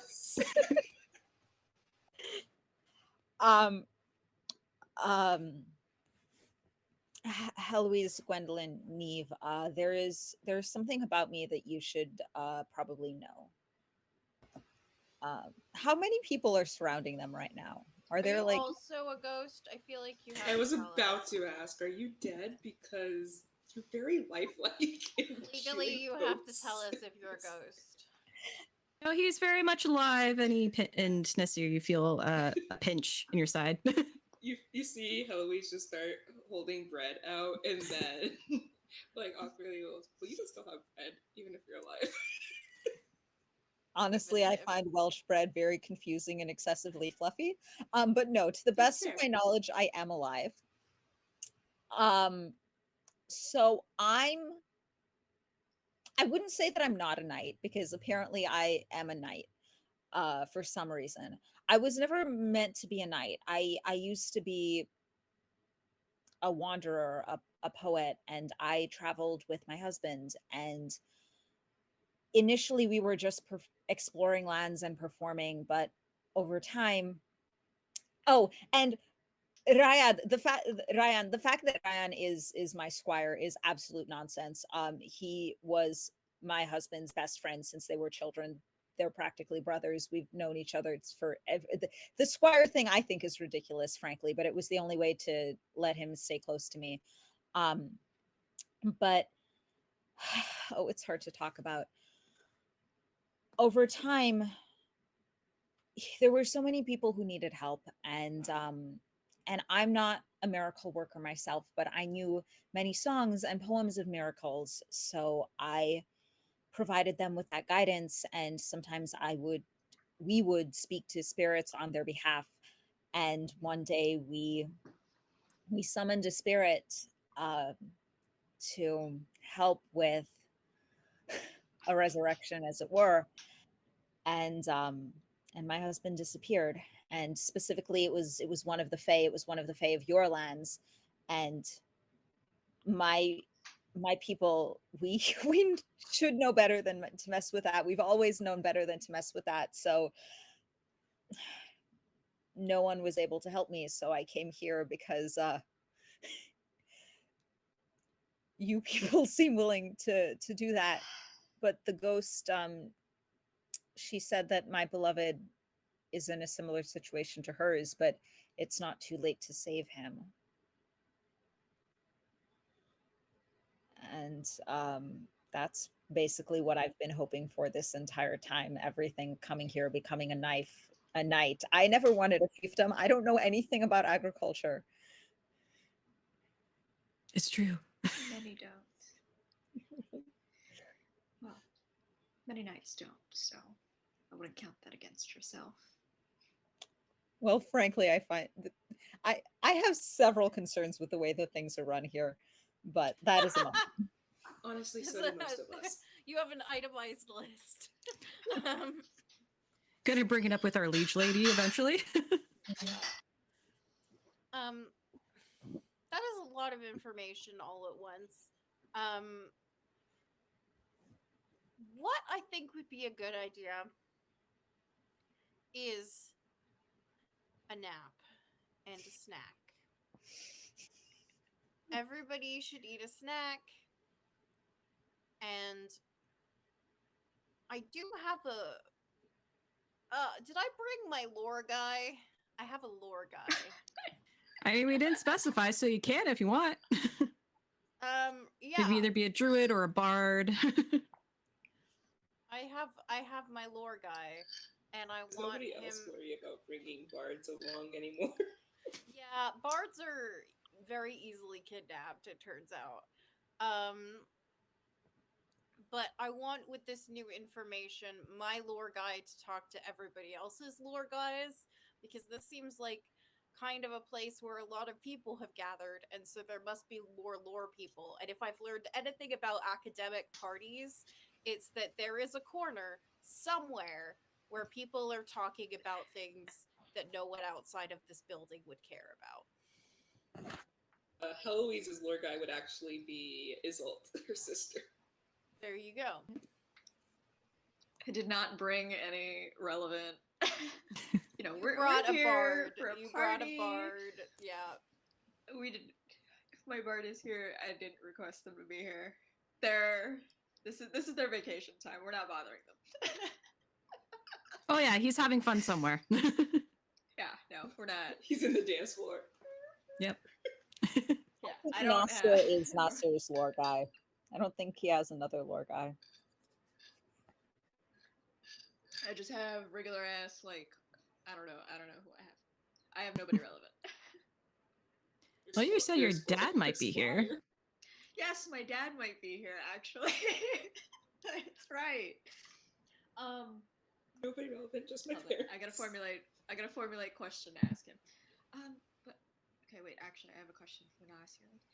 Did you, when you, I'm sorry if it's like gauche to ask, but like when you tried to like contact So thing and it took your husband. Were you like, was this like a general call for, or were you trying to contact something specific, like with a name? So, what we had been collecting was poetry and song from throughout the different lands. And over time, we began to collect those that had more mystical meaning, particularly healing properties. And there was one that was supposed to revive the dead. And that is reckless and ill advised, but it was, she was an infant, and we thought, anyway. Um, so I I have the song, and perhaps there's a name in there, but it was not in a language that I spoke. And yeah, we don't do the sort of magic that's done here with herbs and stones and such. It's really all through our voices. Wait, I'm a lore guy. I'm my lore guy. Oh my god. Yeah. I really like the idea I that was that waiting was- for you to realize. That just happened. I like the idea that that genuinely just happened and you were having this conversation and then you just went, wait. I opened up my character sheet from the other tab. It's on traits, You're lore like, master. Yep. I'm my lore guy. Sorry. You're young, you're still learning, it's fine. I'm baby. Okay, do you? I wouldn't expect you to have it on you. But it's like another question is, I wouldn't say you were well. Successful sounds bad because obviously you've lost much. But what happened to the child? Like, Did it work? It did yeah, work. did it? Yes.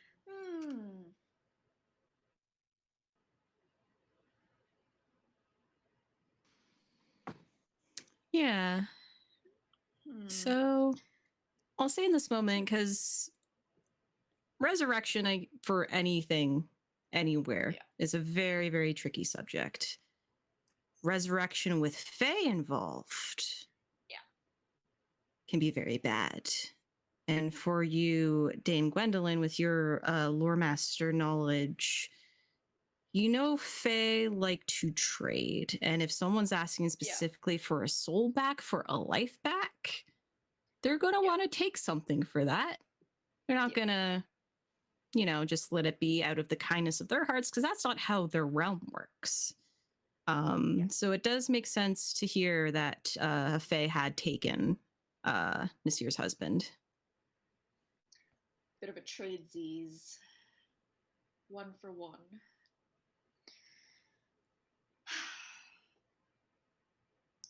I will. Yeah, I suspect that what had happened was that in order, to gain something from especially the Fae, who are not as generous as many of us, there's no giving without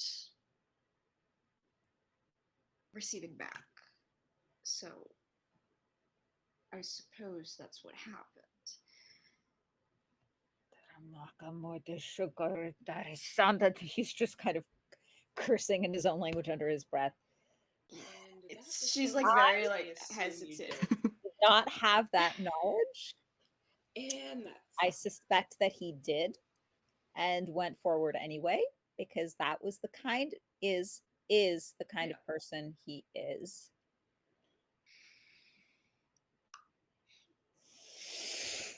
Yep. Maybe in that moment, your husband thought you could maybe create a trade that you thought you had control of, but not knowing to the extent of what phase will take without the right forethought into it. Well, incomplete or partial knowledge is the most dangerous kind of knowledge. Mm-hmm. They never do things like this. They just set people on fire. trying to think. Okay, so we need an actionable item. I'm not sure if we can leave this party, this festival. I mean, I'm assuming that. Can't leave. We need to somehow find the sword, which means we need to identify people, which we've done. So what now? What now? So Gwendolyn's like, what do we do now?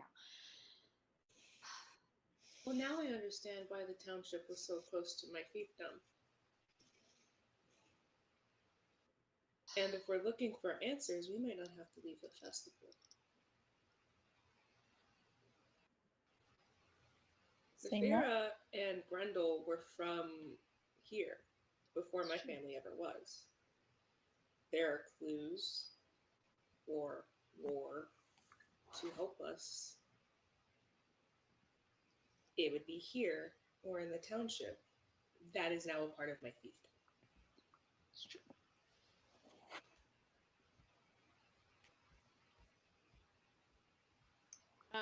Do I know any magic? Because my family is big on like setting spirits to rest, right? Mhm. Like we don't invite them here, but if they're here, we're like, okay, how can we make you leave? Mhm. So Opposite of what Eloise invited you for. exactly. Yeah. But do I know any magic to like draw memory from places? Like I'm thinking in terms of like if a powerful memory has occurred in a like if someone has a powerful memory of a place and that person is gone, is it possible with magic to like pull it back? Yeah, so I will say, given some of your own family backstory and things you've been researching and learning, you do know that, and there's like just a base knowledge that all Avalonians know of this land, is that the land will shape itself to events that have happened that are caused by people, by fae, whatever exists in the world. Those events can shape the land and the land can remember them. As nature is very much a part of any magic here. So it holds a lot of that power, which is why, as you think of it, makes sense that a tree was used as an anchor because trees' roots grow long and can, some theorize that they can reach the other world.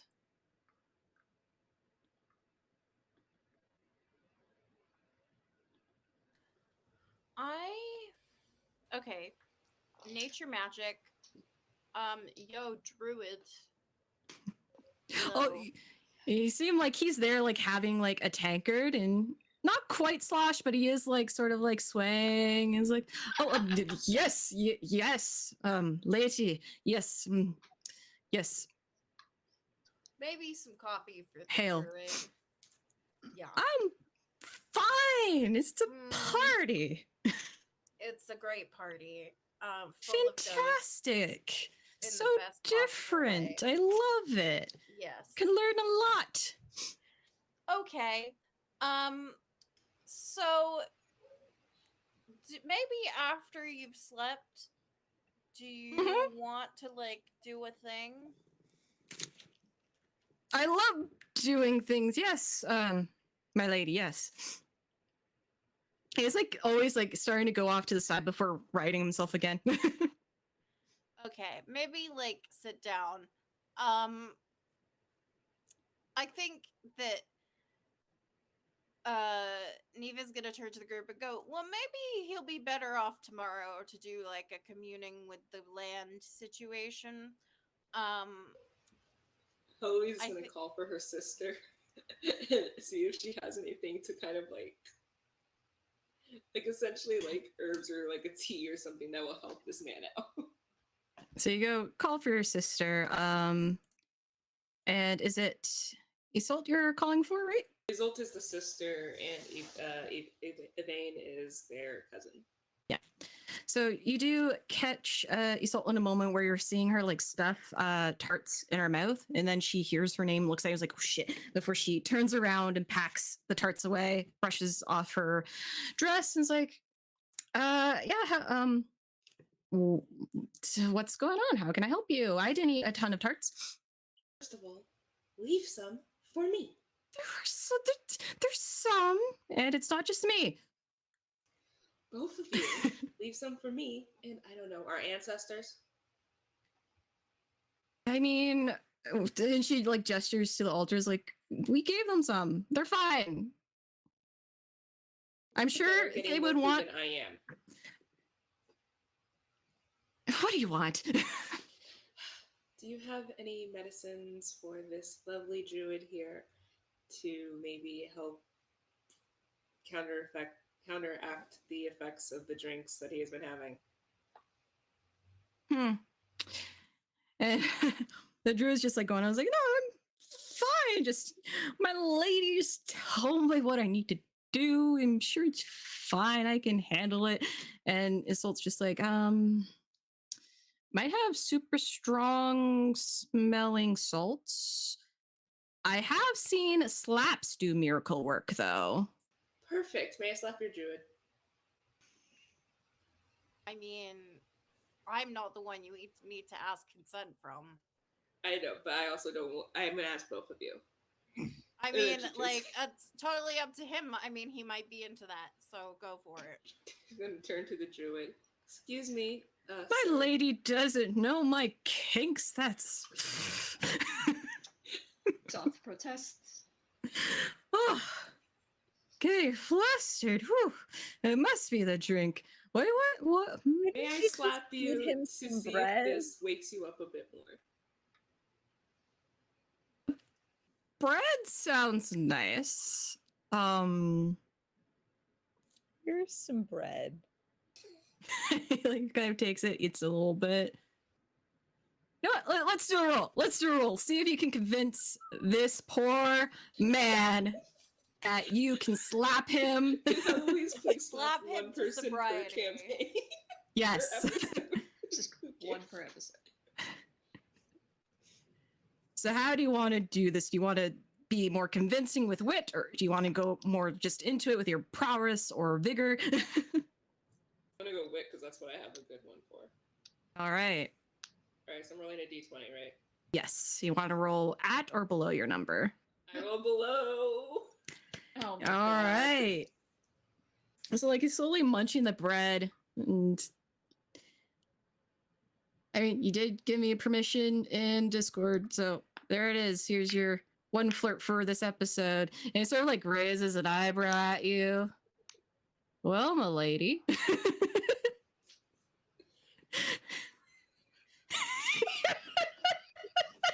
want to point out I'm okay with this. I'm just laughing because this is funny. Just a sloshed druid barely getting the bread in his mouth. It's crumbling into his scraggly beard. And just like, my lady? He was Please. just looking like, I don't know what you expected.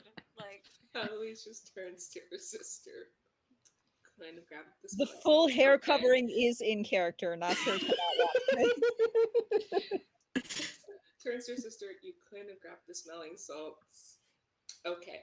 And just turns and goes, okay, what do I roll to slap this? I mean, that was part of the check, so you can describe how you slap this druid.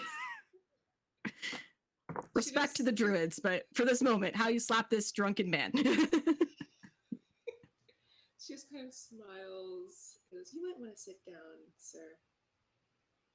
Oh, we're playing that kind of game? Oh my Sit god. down, sir. Oh, my lady. Kind of stumbles back into, I guess the closest thing he could find as a seat is like the fencing, so it's like plops down. Thank you. All right. And then she's like talking to him like, all right. So anyways, as I was saying, just stops. Ah! She kind of shakes her hand out. Oh, Wait. you have power to you. Oh, ow. Oh.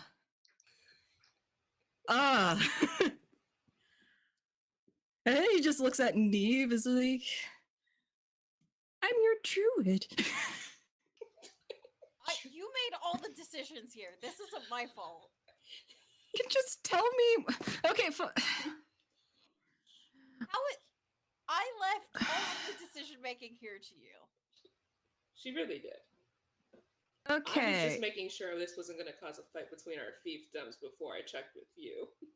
It's fine. Listen, I need you to like commune with nature and come up with some memories of these people, and I'm gonna like go straight into, and I'm like keeping like him focused on my face, like the He's like eyes. keeps trying to interrupt you, but it's just like, This is the situation. huh. Come on, Uh-huh. Reggie, you can do it. Reginald, okay. Okay. All right, commune with nature. I don't have Here, where's here. Elf? Okay. Okay, this is my stuff. Okay. Uh okay. Is We there need like a to find you specific tree. a tree? Yeah. Okay. Might be a little bit vague, considering. Yeah, there's just memories all over the lands, history. Are I you think trying I'm to gonna take him over to the grave, where I sprinkled the rose petals, right? Because we don't know that she has a grave here, right? You have no idea. She just seemed to have recognized this grave and mentioned it being connected to her love. Okay, then I'm gonna say we go with that grave for the ease of simplicity. All right. And he sort of adjusts his robes and begins to do a sort of ritual. Now, for those who are familiar, to do rituals and magics, it isn't like a sudden burst of like, you're going to see a bunch of aurora lights explode and, magical wizardry. It is much more subtle and much more spiritual in nature. And what you get back from it can be almost a riddle of sorts. But he casts a circle in terms of drawing a circle around the space, laying down some stones and dispersing salt as he can without fully harming any of the grass. He then takes a seat at the foot of the grave and he begins humming some little chants.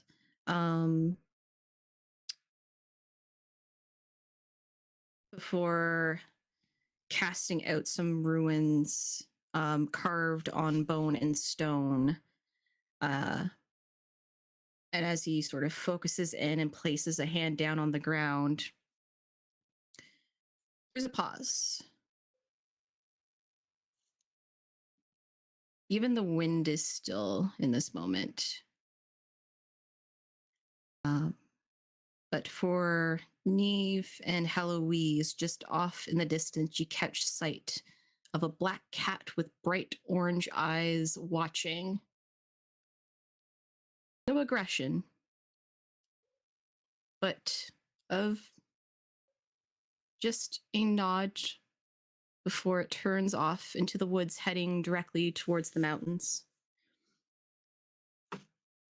And then the wind picks up a bit once more as the druid Reggie lifts his head and says, interesting. No body here, is what I can be told. Maybe there's records in your lady Heloise, in your No body. well. That actually isn't as uncommon as one would think. When you can't find somebody's body, you still want to have a way of remember them. I see. I think Neve says like a little too brightly for the occasion, like it's like the food. It's a symbol. Yeah, like that. Yes. Either way, there's no body here. What I can pull from the earth and stone here, it almost seems like this was from the time of the giants, whatever marker was placed here. So very old, barely any history written of that. I did get, I don't know, a sad song. I didn't quite understand it. It was kind of muffled. The earth was trying to echo it back to me.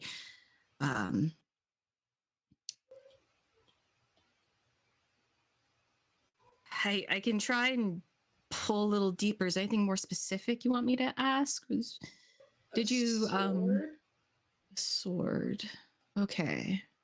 Did you divulge to Reggie above table? Did you divulge to Reggie all like about the sword and So I like the think tree? he was probably with us. Probably with for you? a while, Okay.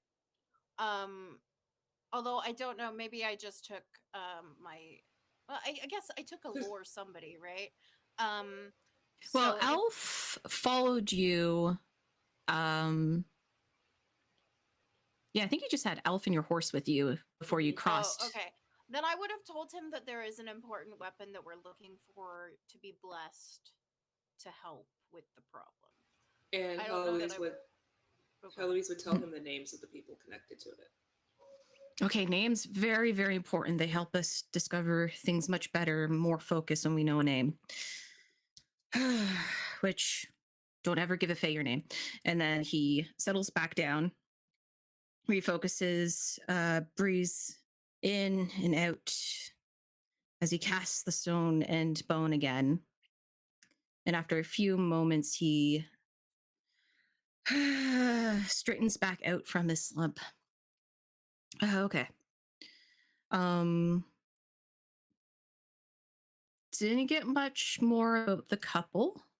Other than that man was both of earth and of other. Interesting phrasing there, earth. For the weapon, you might need the seers for this, the fair maidens, which you, Lady Gwendolyn, or Dame Gwendolyn, you know your family history is connected because you have that pond. Next person I'm going to ask. Yeah, the at least here doesn't recognize a weapon of that description. But what I can recall from my own studies of tomes, having a sacred weapon, whether crafted or blessed, of some kind, you can use against Fae and undead and greater evils, especially if you can't defeat them outright. We have plenty of stories of them just being straight banished or locked and anchored down into places so they don't do harm again, which I guess maybe based on the quest you regaled, maybe that tree was a point of something was supposed to be anchored there, then maybe something took that sword out and it tried to eat people to release whatever was in there. Oh god, I hope you didn't release anything when you burned it. Yeah, I mean, yeah, welcome to my nightmares. Okay. I mean, almost certainly something is in the process of being released. Whether we speeded that up or not is open to interpretation. That's not her Wasn't voice the either. tree's fault if there was something bound in it? I didn't say it was the tree's fault. I know you didn't say it, but I'm still upset. I mean, if I have it on suspicion that the tree, well, I wouldn't say it is the tree's fault, but the tree was trying to heal itself over by like luring people in, which I don't The tree was know. mistaken in its efforts. Did not mean any harm, but the tree did still perpetuate harm, even if it was unintentional. The tree is an innocent victim. That did, however, cause more victims. I'll say, because I'm trying to remember myself, did anyone take a scrap of the root when you cut No. the tree up? That would have been smart. No. I don't I didn't. think I did. Oh, no, yes, one of us did. It was not me. Yeah, it wasn't me. Yes, I did as part of mourning for the tree. Hmm. Would that be helpful, or was that a horrible mistake that I'm going to regret? I mean, and the druid, if anything, you can give her more information whether this is a tree of our natural world or if it was created out of the essence of the dark fae that tried to do harm to this world.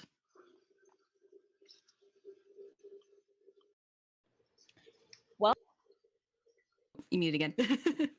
I didn't bring the piece of the magical tree to this party because that seemed, honestly, there's no because, it just didn't occur to me. And but yes, it's back in my fiefdom.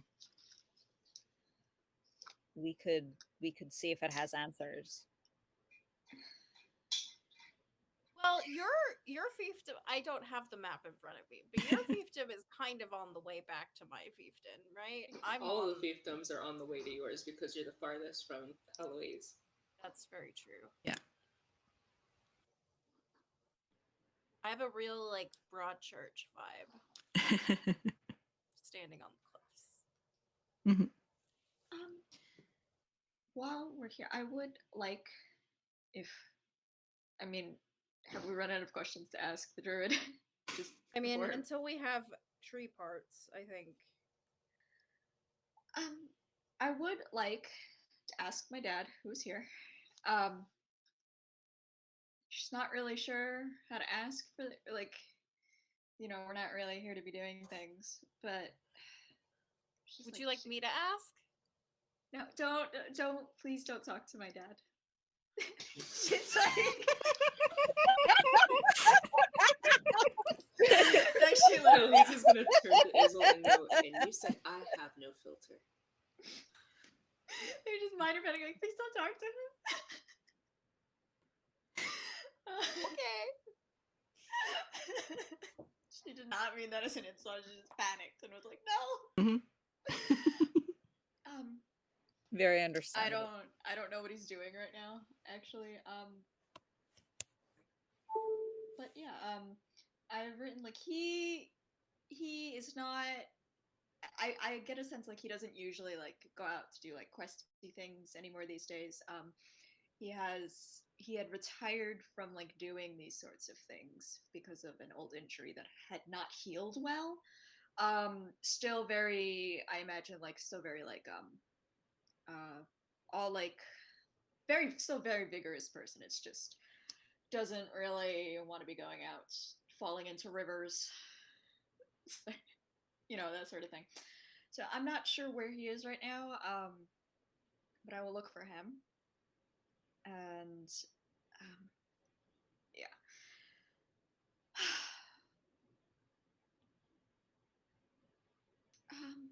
So I was over in the and she's very I feel like he's used to like her being like a kind of like nervousy, sort of like anxious because things have not been great at like the courts because she's just not talented as a seer.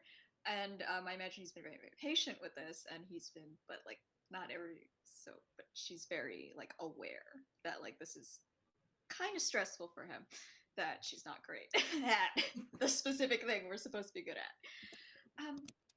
I was in the cemetery, or is it called a graveyard? I don't know. Somebody explained it to me and I don't remember.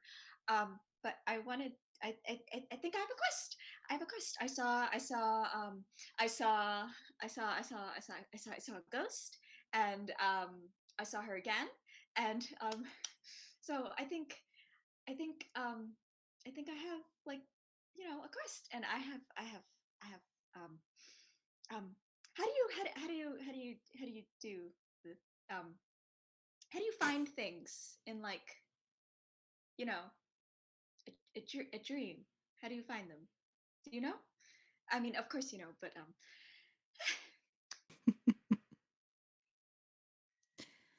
All right. So, just to clarify, you're yes. looking for your father and to ask him, or are you asking the Yes. druid? No, I'm going to ask him. I don't So, I don't trust this druid guy. I don't know him. no, you don't know him. That's fair. So you go off to look for your dad and ask these Yes. questions, and you do catch him in a moment. He is with the rest of the company that you and him brought along. He's there very stoically in this very colorful place, keeping very much airs of, as much as he was a formal knight, he's been elevated from that. So he's just being respectful, taking everything in, as he is one to always learn. But he does look to you as you start rattling off your speech, and he pulls you aside, not as to try to pull you away from the company so they don't start involving themselves. Well, so a ghost, Yes. and you just saw her here. Yes. All right. And you had a vision Yes. before. All right. Yes. And you want to learn how to find stuff in dreams. Yes. Let's find a sword. Find a sword. Well, first and foremost, dreams are never straightforward. Yes. You know this. As the seers have taught us, visions can be very much whimsical and riddled and implied. But a sacred sword is quite a quest. We know these stories of swords, many of them. History's kind of riddled with them. It's can change it up to a glaive or something. At least an axe, darn it. And he sort of like pats the axe on his side. So, in my experience, you always look for someone who knows better, which you did here with me, and that is Yes. good. But I know someone who is better. There is a old crone in a hidden hut beyond our lake. Maybe you heard the fairy tale of her, but it's not a fairy tale. She is part fae. And I dare not say her name here, as he sort of like looks about for a second. Just But about. I will write down the words you need to say. And that will bring you to a path, but you must never stray from that path, because if you walk off that path, you will be lost. And I don't mean just lost in the woods. I mean, you sort of just like, you do see like, he wants to just jump in and give you all the answers, but he also knows this is important for you to learn through this. And also to not give away that he may not know all the answers. Like, I need to know all the answers, but I may not know all the answers. He's got to be that parent that knows all the answers.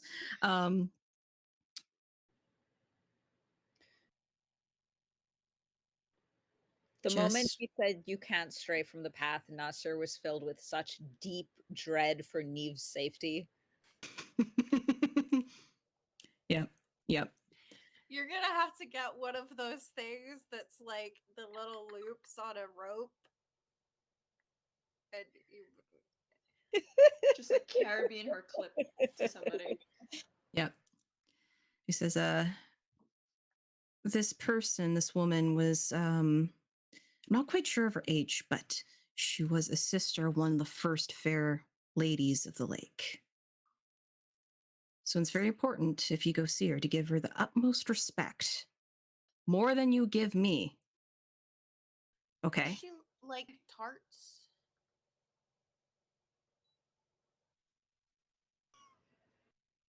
And he This sort is of like straightens up, and he's a fairly towering man.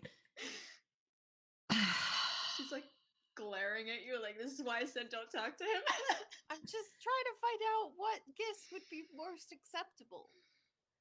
Maybe I'll ask my Fae expert.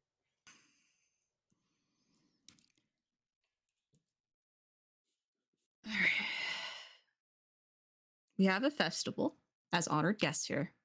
Let us celebrate for now. And in the morning, we'll get everything sorted and going. The dead are dead, and they have many years that they can wait. So for now, let's just maybe talk with other people to see what you can learn. There's probably history they can mention to you, maybe more knowledge. It's very important to talk with folks that aren't just us nobles and knights. Because as much as we have our homes, that's not the only history that exists here. To be fair, I also made a hat. And he like sort of looks as it's like been leaning over and almost like comically so like going into like a donut to a point. It's just so small. Yeah. Well, fair night, knights. Daughter. I think the closing celebrations are coming up, and he sees Squirrel, Eloise's squire, like running about trying to look for her. It's like we best honor our places as honored guests and close out this evening, yes?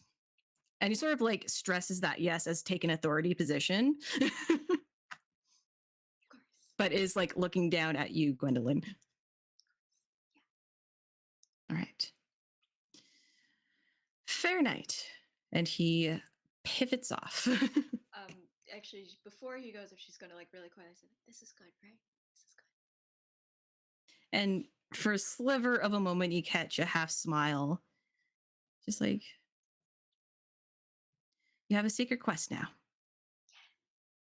Just like very excited. May earn this axe yet. And gives you a solid, hard hand pat on your shoulder. Oh, she's like ebullient, like just so happy. Sir. And then goes off as he has instructed us to do. And she will do it. As a big brother, Nasser is just extremely charmed by how happy Gwen is. Like, You know, I could get you like an axe if you wanted. It's like it's not the same. I have one, but there's that one. Ah, it's like a better one. Family heirloom, baby. there's emotional resonance. Sure. Emotionally resonant axe. We do have it's the axe, just here. It's the axe on our coat of arms. That specific axe. See, my crest is a lightning bolt, which I can't really carry around yet, although I'm going to work on it. Mm-hmm. My horse's name also means lightning. There you go. I don't think you could carry Barack around. He's quite large. I very much could not.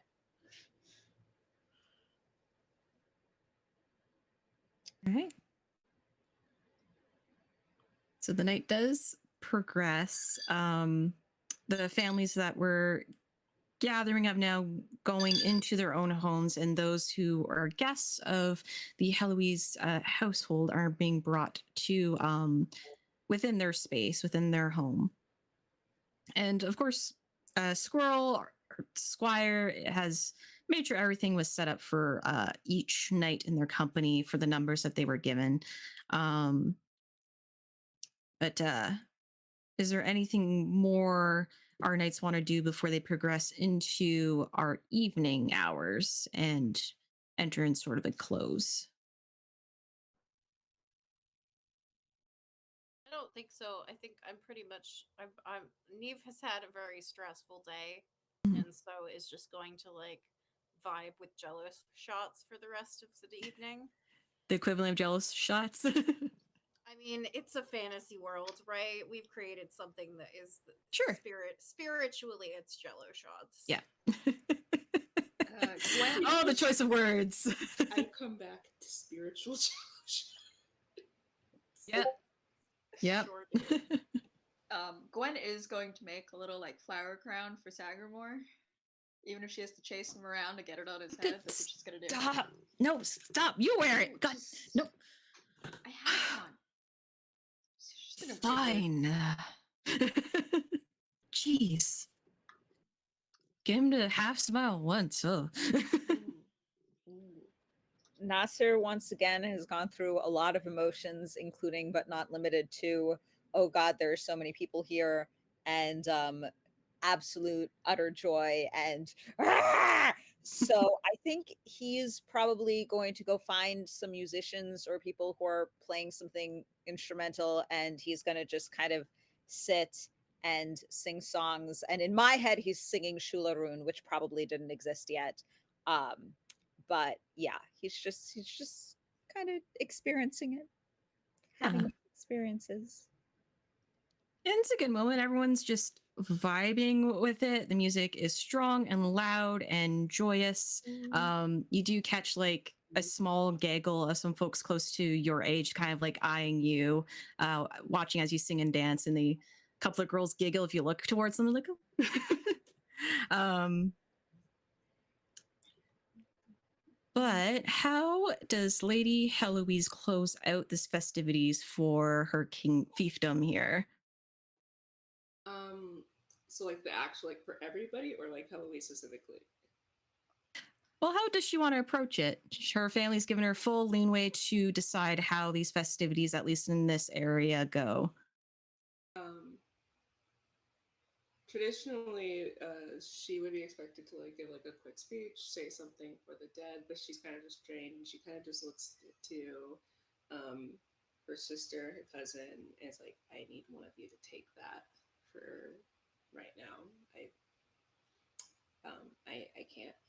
And I think she would, because I'm that kind of player that builds their character during the first session. I didn't have Eloise's complete backstory, and now I do. I'm so sorry, but Oh, go for it. she walks over to probably an older woman who was kind of away from the rest of the festivities, and it's her grandmother. And they both put something on the altar and kind of stare at it. And you have noticed that throughout the festivities, while Heloise was a lot brighter than usual, she didn't go near the musicians. She actually tended to stay farther away from them. And she lights a couple of candles, and it's for her parents and her uncles, who are Evain's fathers. And it's for the last one she lights, and the one she hesitates on is for her grandfather, who had died a few, like 2 months before the first quest. And she kind of just sits there with her grandmother, while Evain and Isolde take over the speech, and everyone else goes to their separate areas. And she kind of just sits there on the ground, staring at the flames and not really saying anything. She kind of just sits there with her grandmother, and then as her cousin, her sister come over, she kind of just sits there staring at it. Because even though death is a part of the cycle, and she knows that it's, it happens, it's still a painful part of a cycle. And she wasn't really ready for today.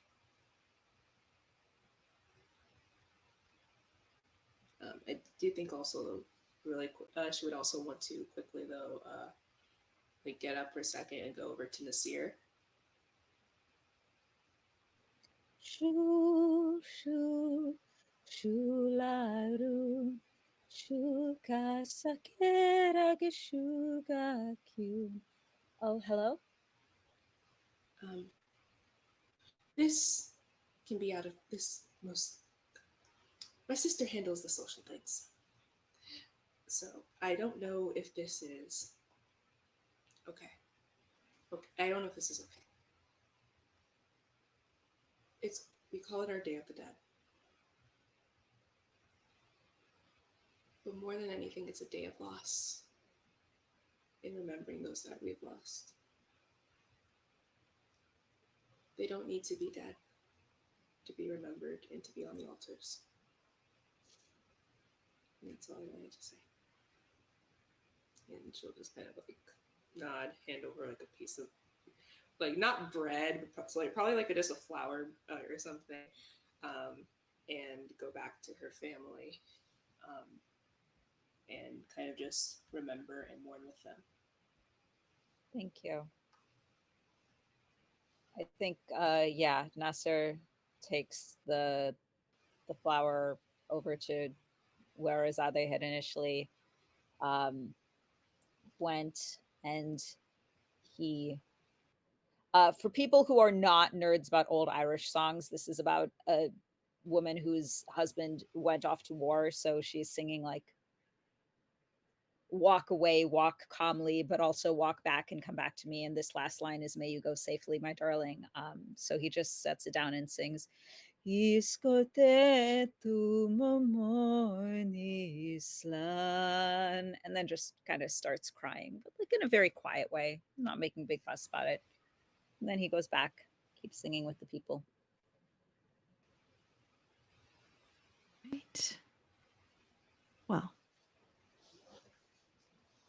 as everything comes to close, the night winds down. Warm beds to greet you, as it has gotten quite cold outside. One more thing, sorry. So sorry. Yeah. Heloise would also, she's not an artist by any means, but she quickly gives her best sketch of Nefira, and just like a vague shadow vague figure next to her, and quickly goes over to the grave where there's no body, and puts them there, puts some flowers, lights a candle, puts the salt in the water and everything, and then like writes to put it next to the tomb. She puts both of their names. In that moment, when you take your pause in respect, you feel a slight breeze, and a black raven's feather drifts down in front of you.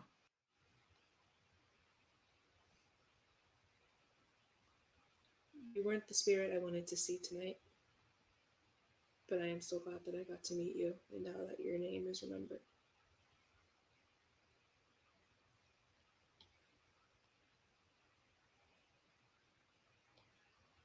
Right. Well, the night grows quiet and still. Those brief moments of welcoming family back now dissipate in giving goodbyes. And as you all turn to rest, one thing does happen in the middle of the night before you wake and have to return to your fiefdoms and continue your own journey on this now grand quest that has been bequeathed to you by a spirit. Neve, out of your slumber, you just wake. The room pitch black because there's no candle or a lantern lit for, well, you are asleep. But you do catch two glowing eyes, about the size of cat eyes, peering at you from a bedside table. What is your most treasured weapon as a hunter? I think it's got to be my bow.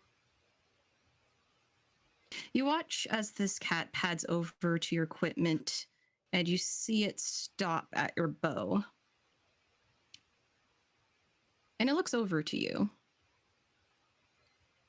And you initially hear the of a cat, but a voice almost like a crunch of leaves in crisp autumn very softly echoes to you as my device talks to me. The voices is coming. They're coming all in. So immersive. Yeah. And it's up to you whether at any point in history you ever connected deeply to your faith.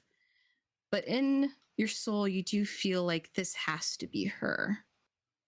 As the cat peers at you and the voice sort of icily echoes out, I'm not talking to you. My hunter. I think you will need something to help you on this quest. And you see the cat sort of put its nose to your bow. You don't see anything physically happen to it. It sort of just nuzzles it before it kind of curls up and stares at you. Can I like pet you just once? A cat does like scritches. I'm squishing the Morrigan. Okay, too much, too much, too much, too much. And he gives you a light nod. I love you. Of course you do. And it bounds out the window way.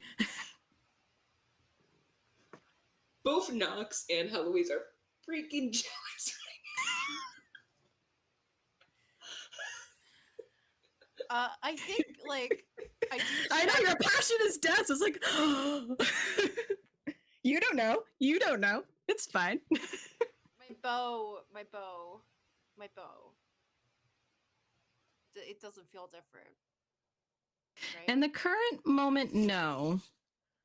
But maybe with understanding of how Morrigan works and why she would involve herself now and appearing, she must have done something to it, knowing what you're about to embark on. I think the closing moment for Neve here is just you see Neve looking out the window, just whispering into the darkness, "I love you."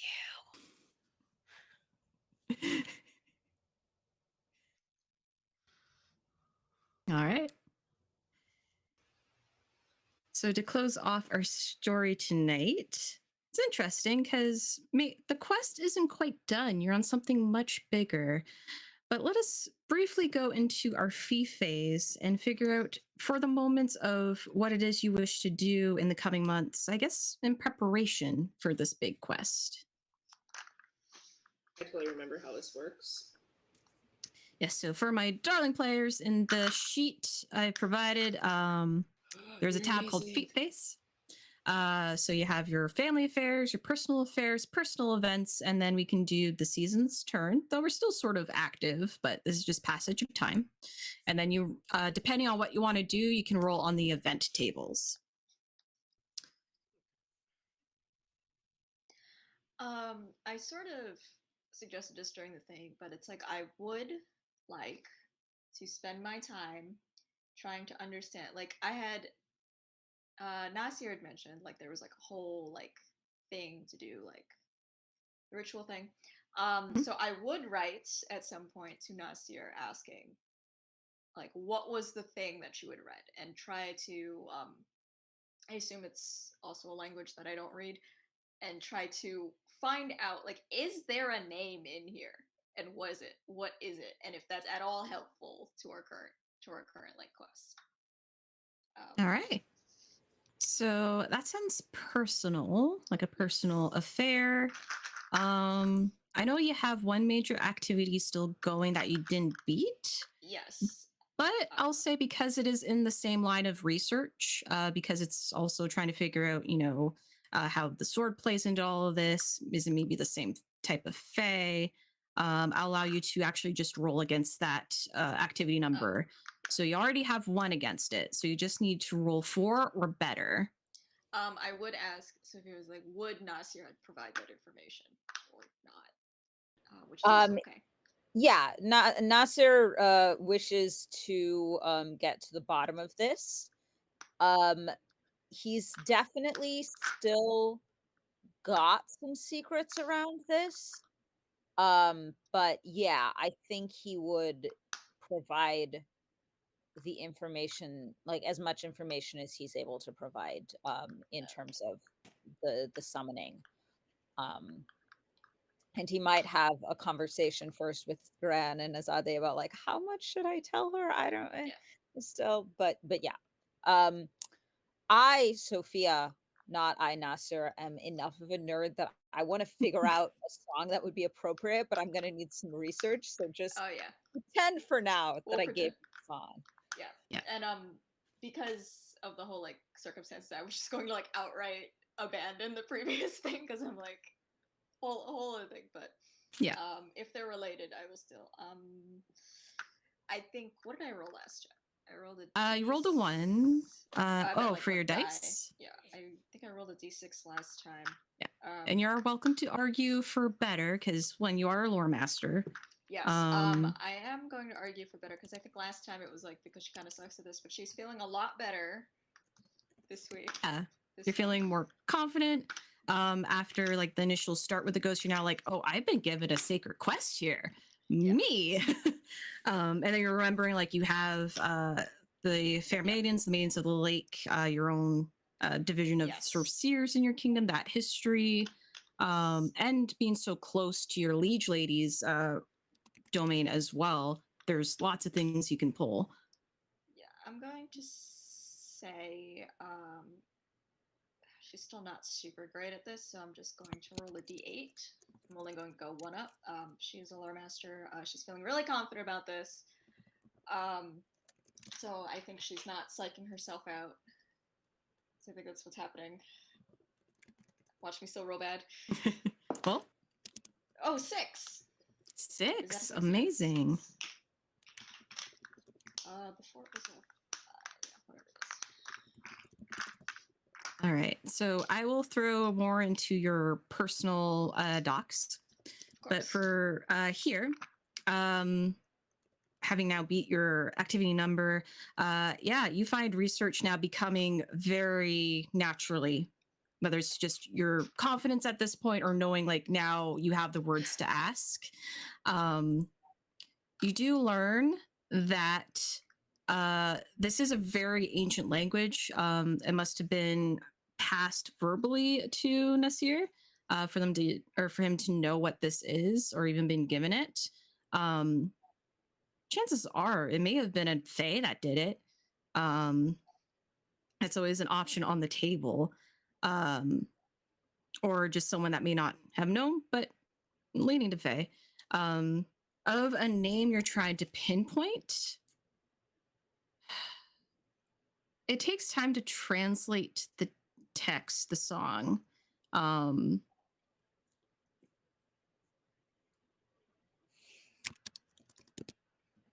And maybe some further research, you'll find it. For now, it just seems the pulling of the words is something about returning a soul, a lost soul, the implications of that. But you do circle one word that shouldn't be there. It feels like it shouldn't be there. It's just not right. And the translation makes the word as something of taken, taking, whisking away, which doesn't quite make sense with the rest of the song. So I think maybe whether this is the name of that Fae creature or just what gave the song put in there to summon them.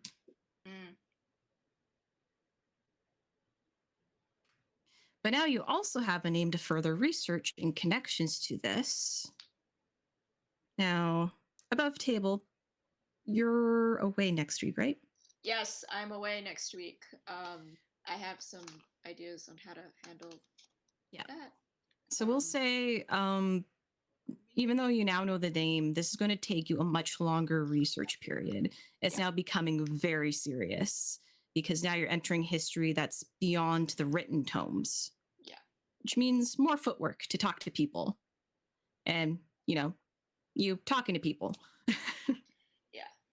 I'm not saying that Dame Gwendolyn should disappear for a while, specifically because she's doing this research. I'm just saying that that would cause some very fun angst for Nasir because he doesn't have enough angst already.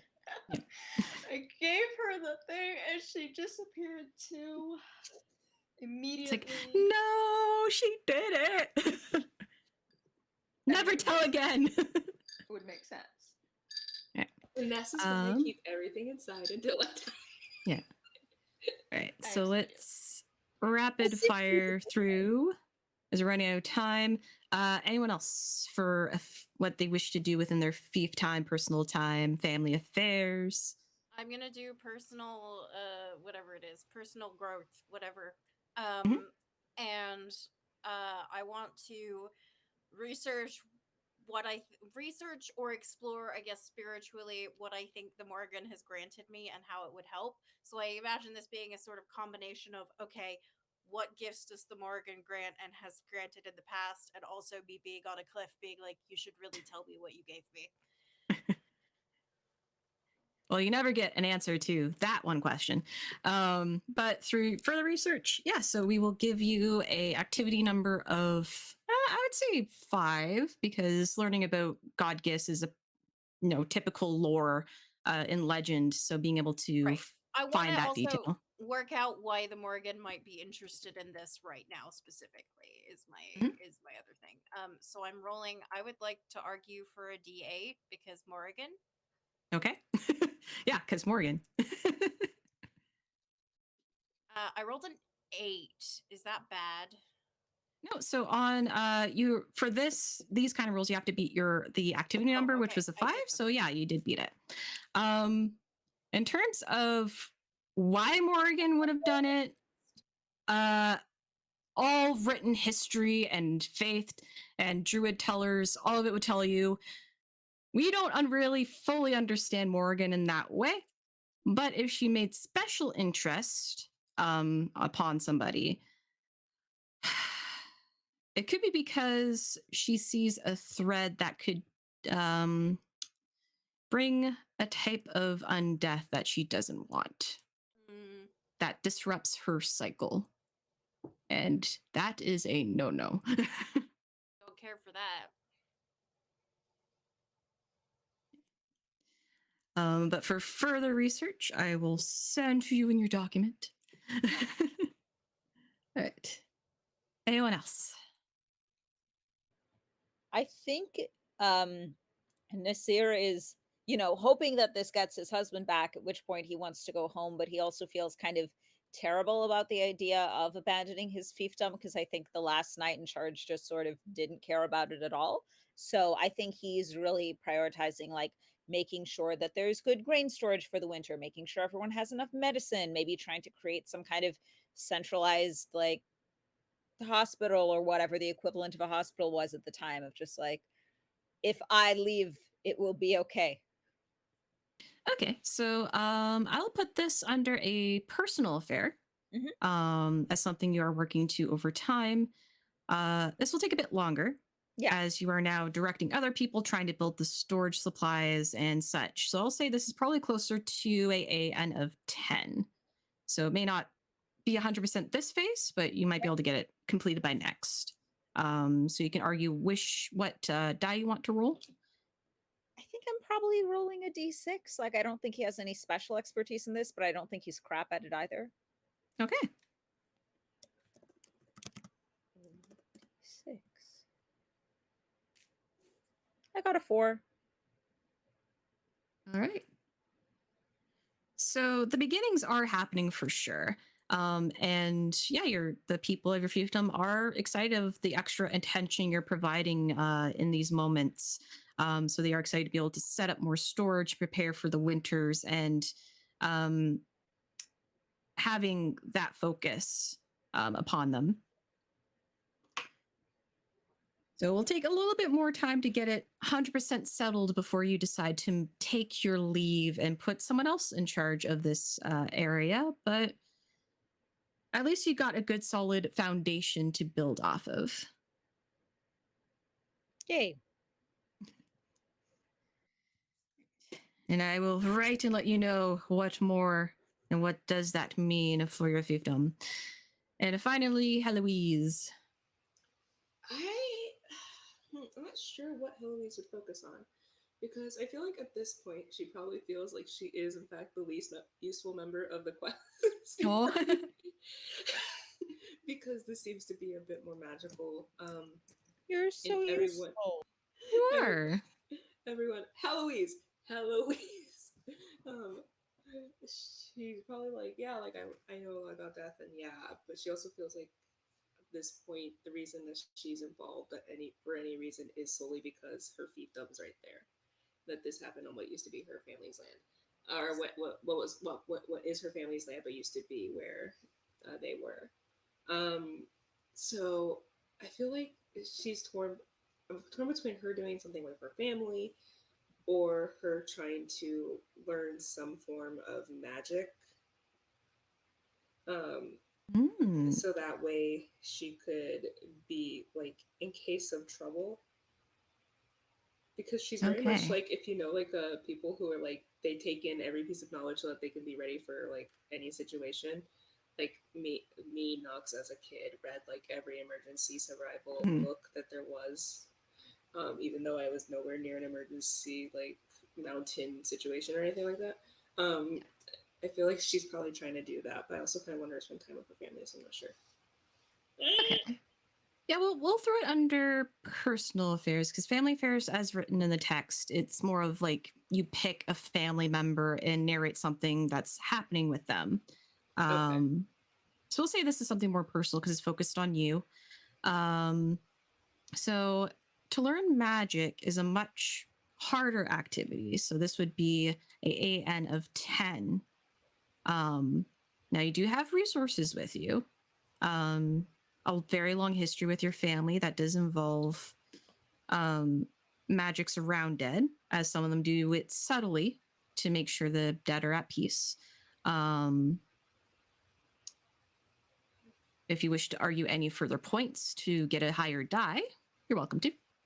I'm going to say that she finally like tells her family what's going on because her sister and her grandmother would be the ones that would know more about this. Mhm. Her grandmother solely for the fact that I feel like Heloise's grandfather would have known magic and tried to teach her, but she didn't want to learn.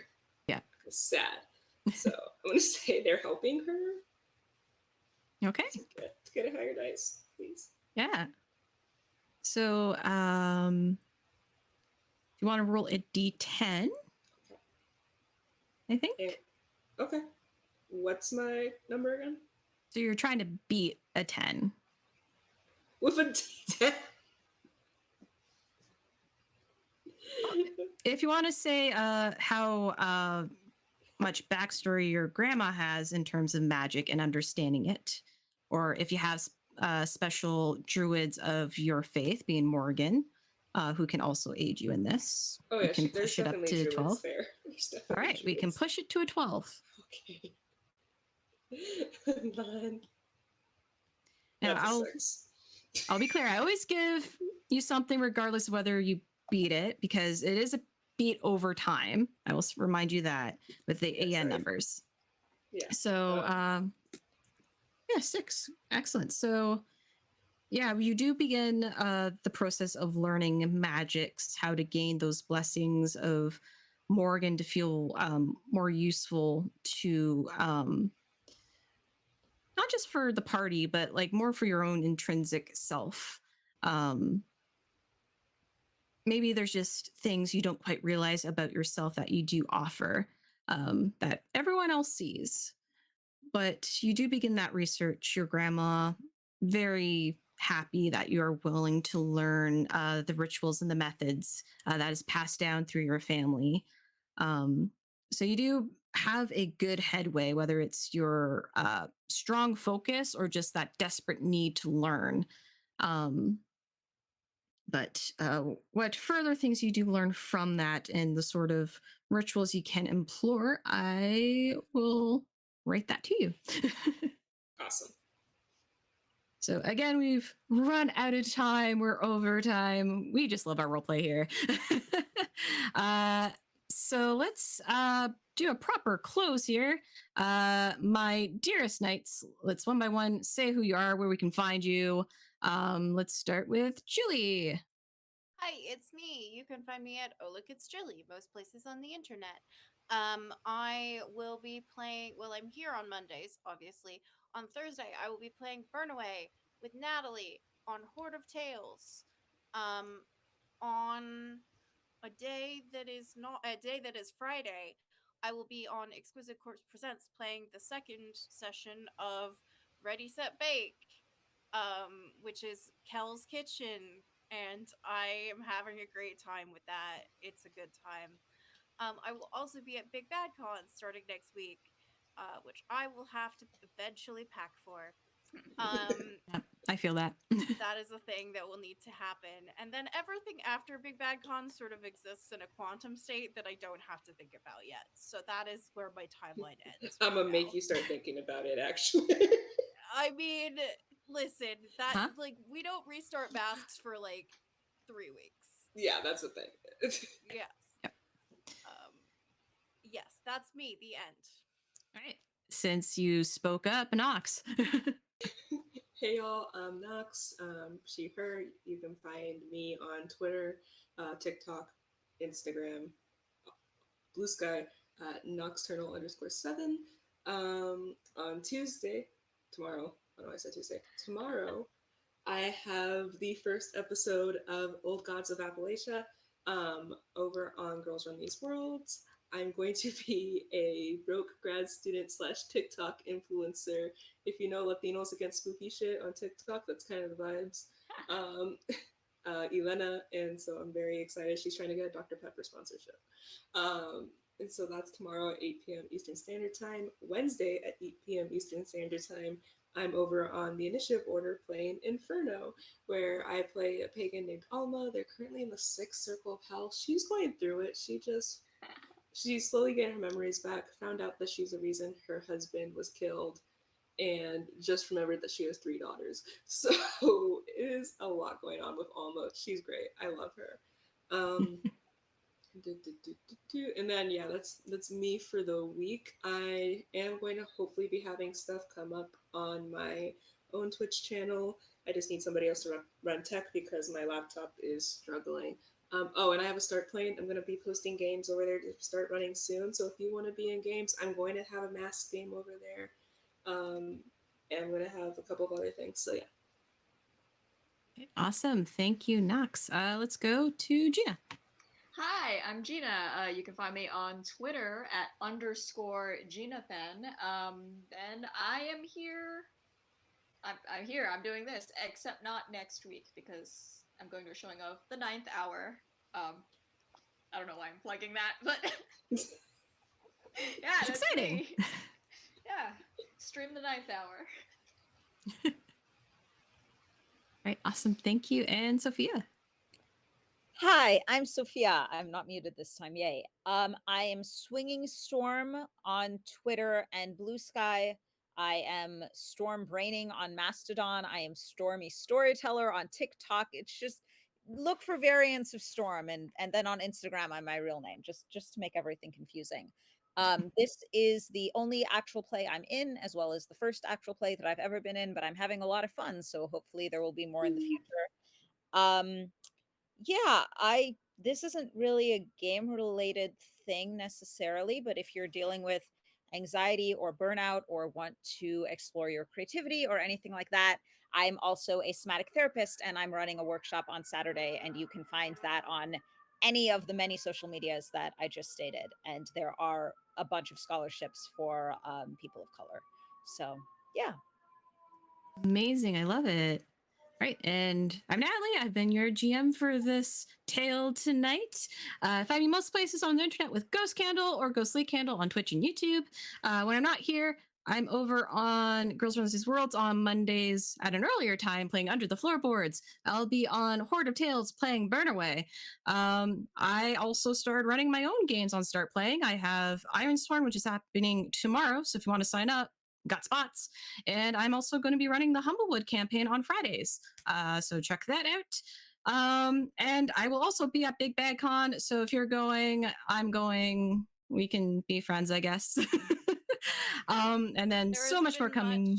much discussion of dumplings has occurred in the Discord server, so Yeah. I'm very excited for that. All the dumplings. So yeah, just make sure follow me for all the updates on everything that I'm doing in the space, because I do a lot of things in the space, as well as spooky times, because I go absolute ham for October when my laptop lets me. But with that, let me just say some final things for the channel. Reminder, we are Monday nights. Check us out. We have Ironsworn, the Valley finale. Speaking of Ironsworn, on September 29th. Now, Nerds with Dice is currently looking for help. We're seeking producers to help us bring more shows to our amazing storytellers, and we're also looking for to add more chancellors to help us manage the channel as it grows. So if you're interested, if you have a story you wish to tell or a game you wish to showcase, our creator app is always open, and you can find that on Twitter or Blue Sky. I know on Twitter it's NerdsWDice, so make sure you check that out, or ask for the link in our Discord if you happen to be in our Discord. Now it is time for our raid. Last thing, I saw it at some point here. I'm going blind. Lost Caravan. Lost Caravan, thank you. We are raiding Lost Caravan. So hope you enjoyed our story. We will see you next week, and have a good time zone. Remember hydration, water, medications, all that stuff. Shit, my Bye. meds.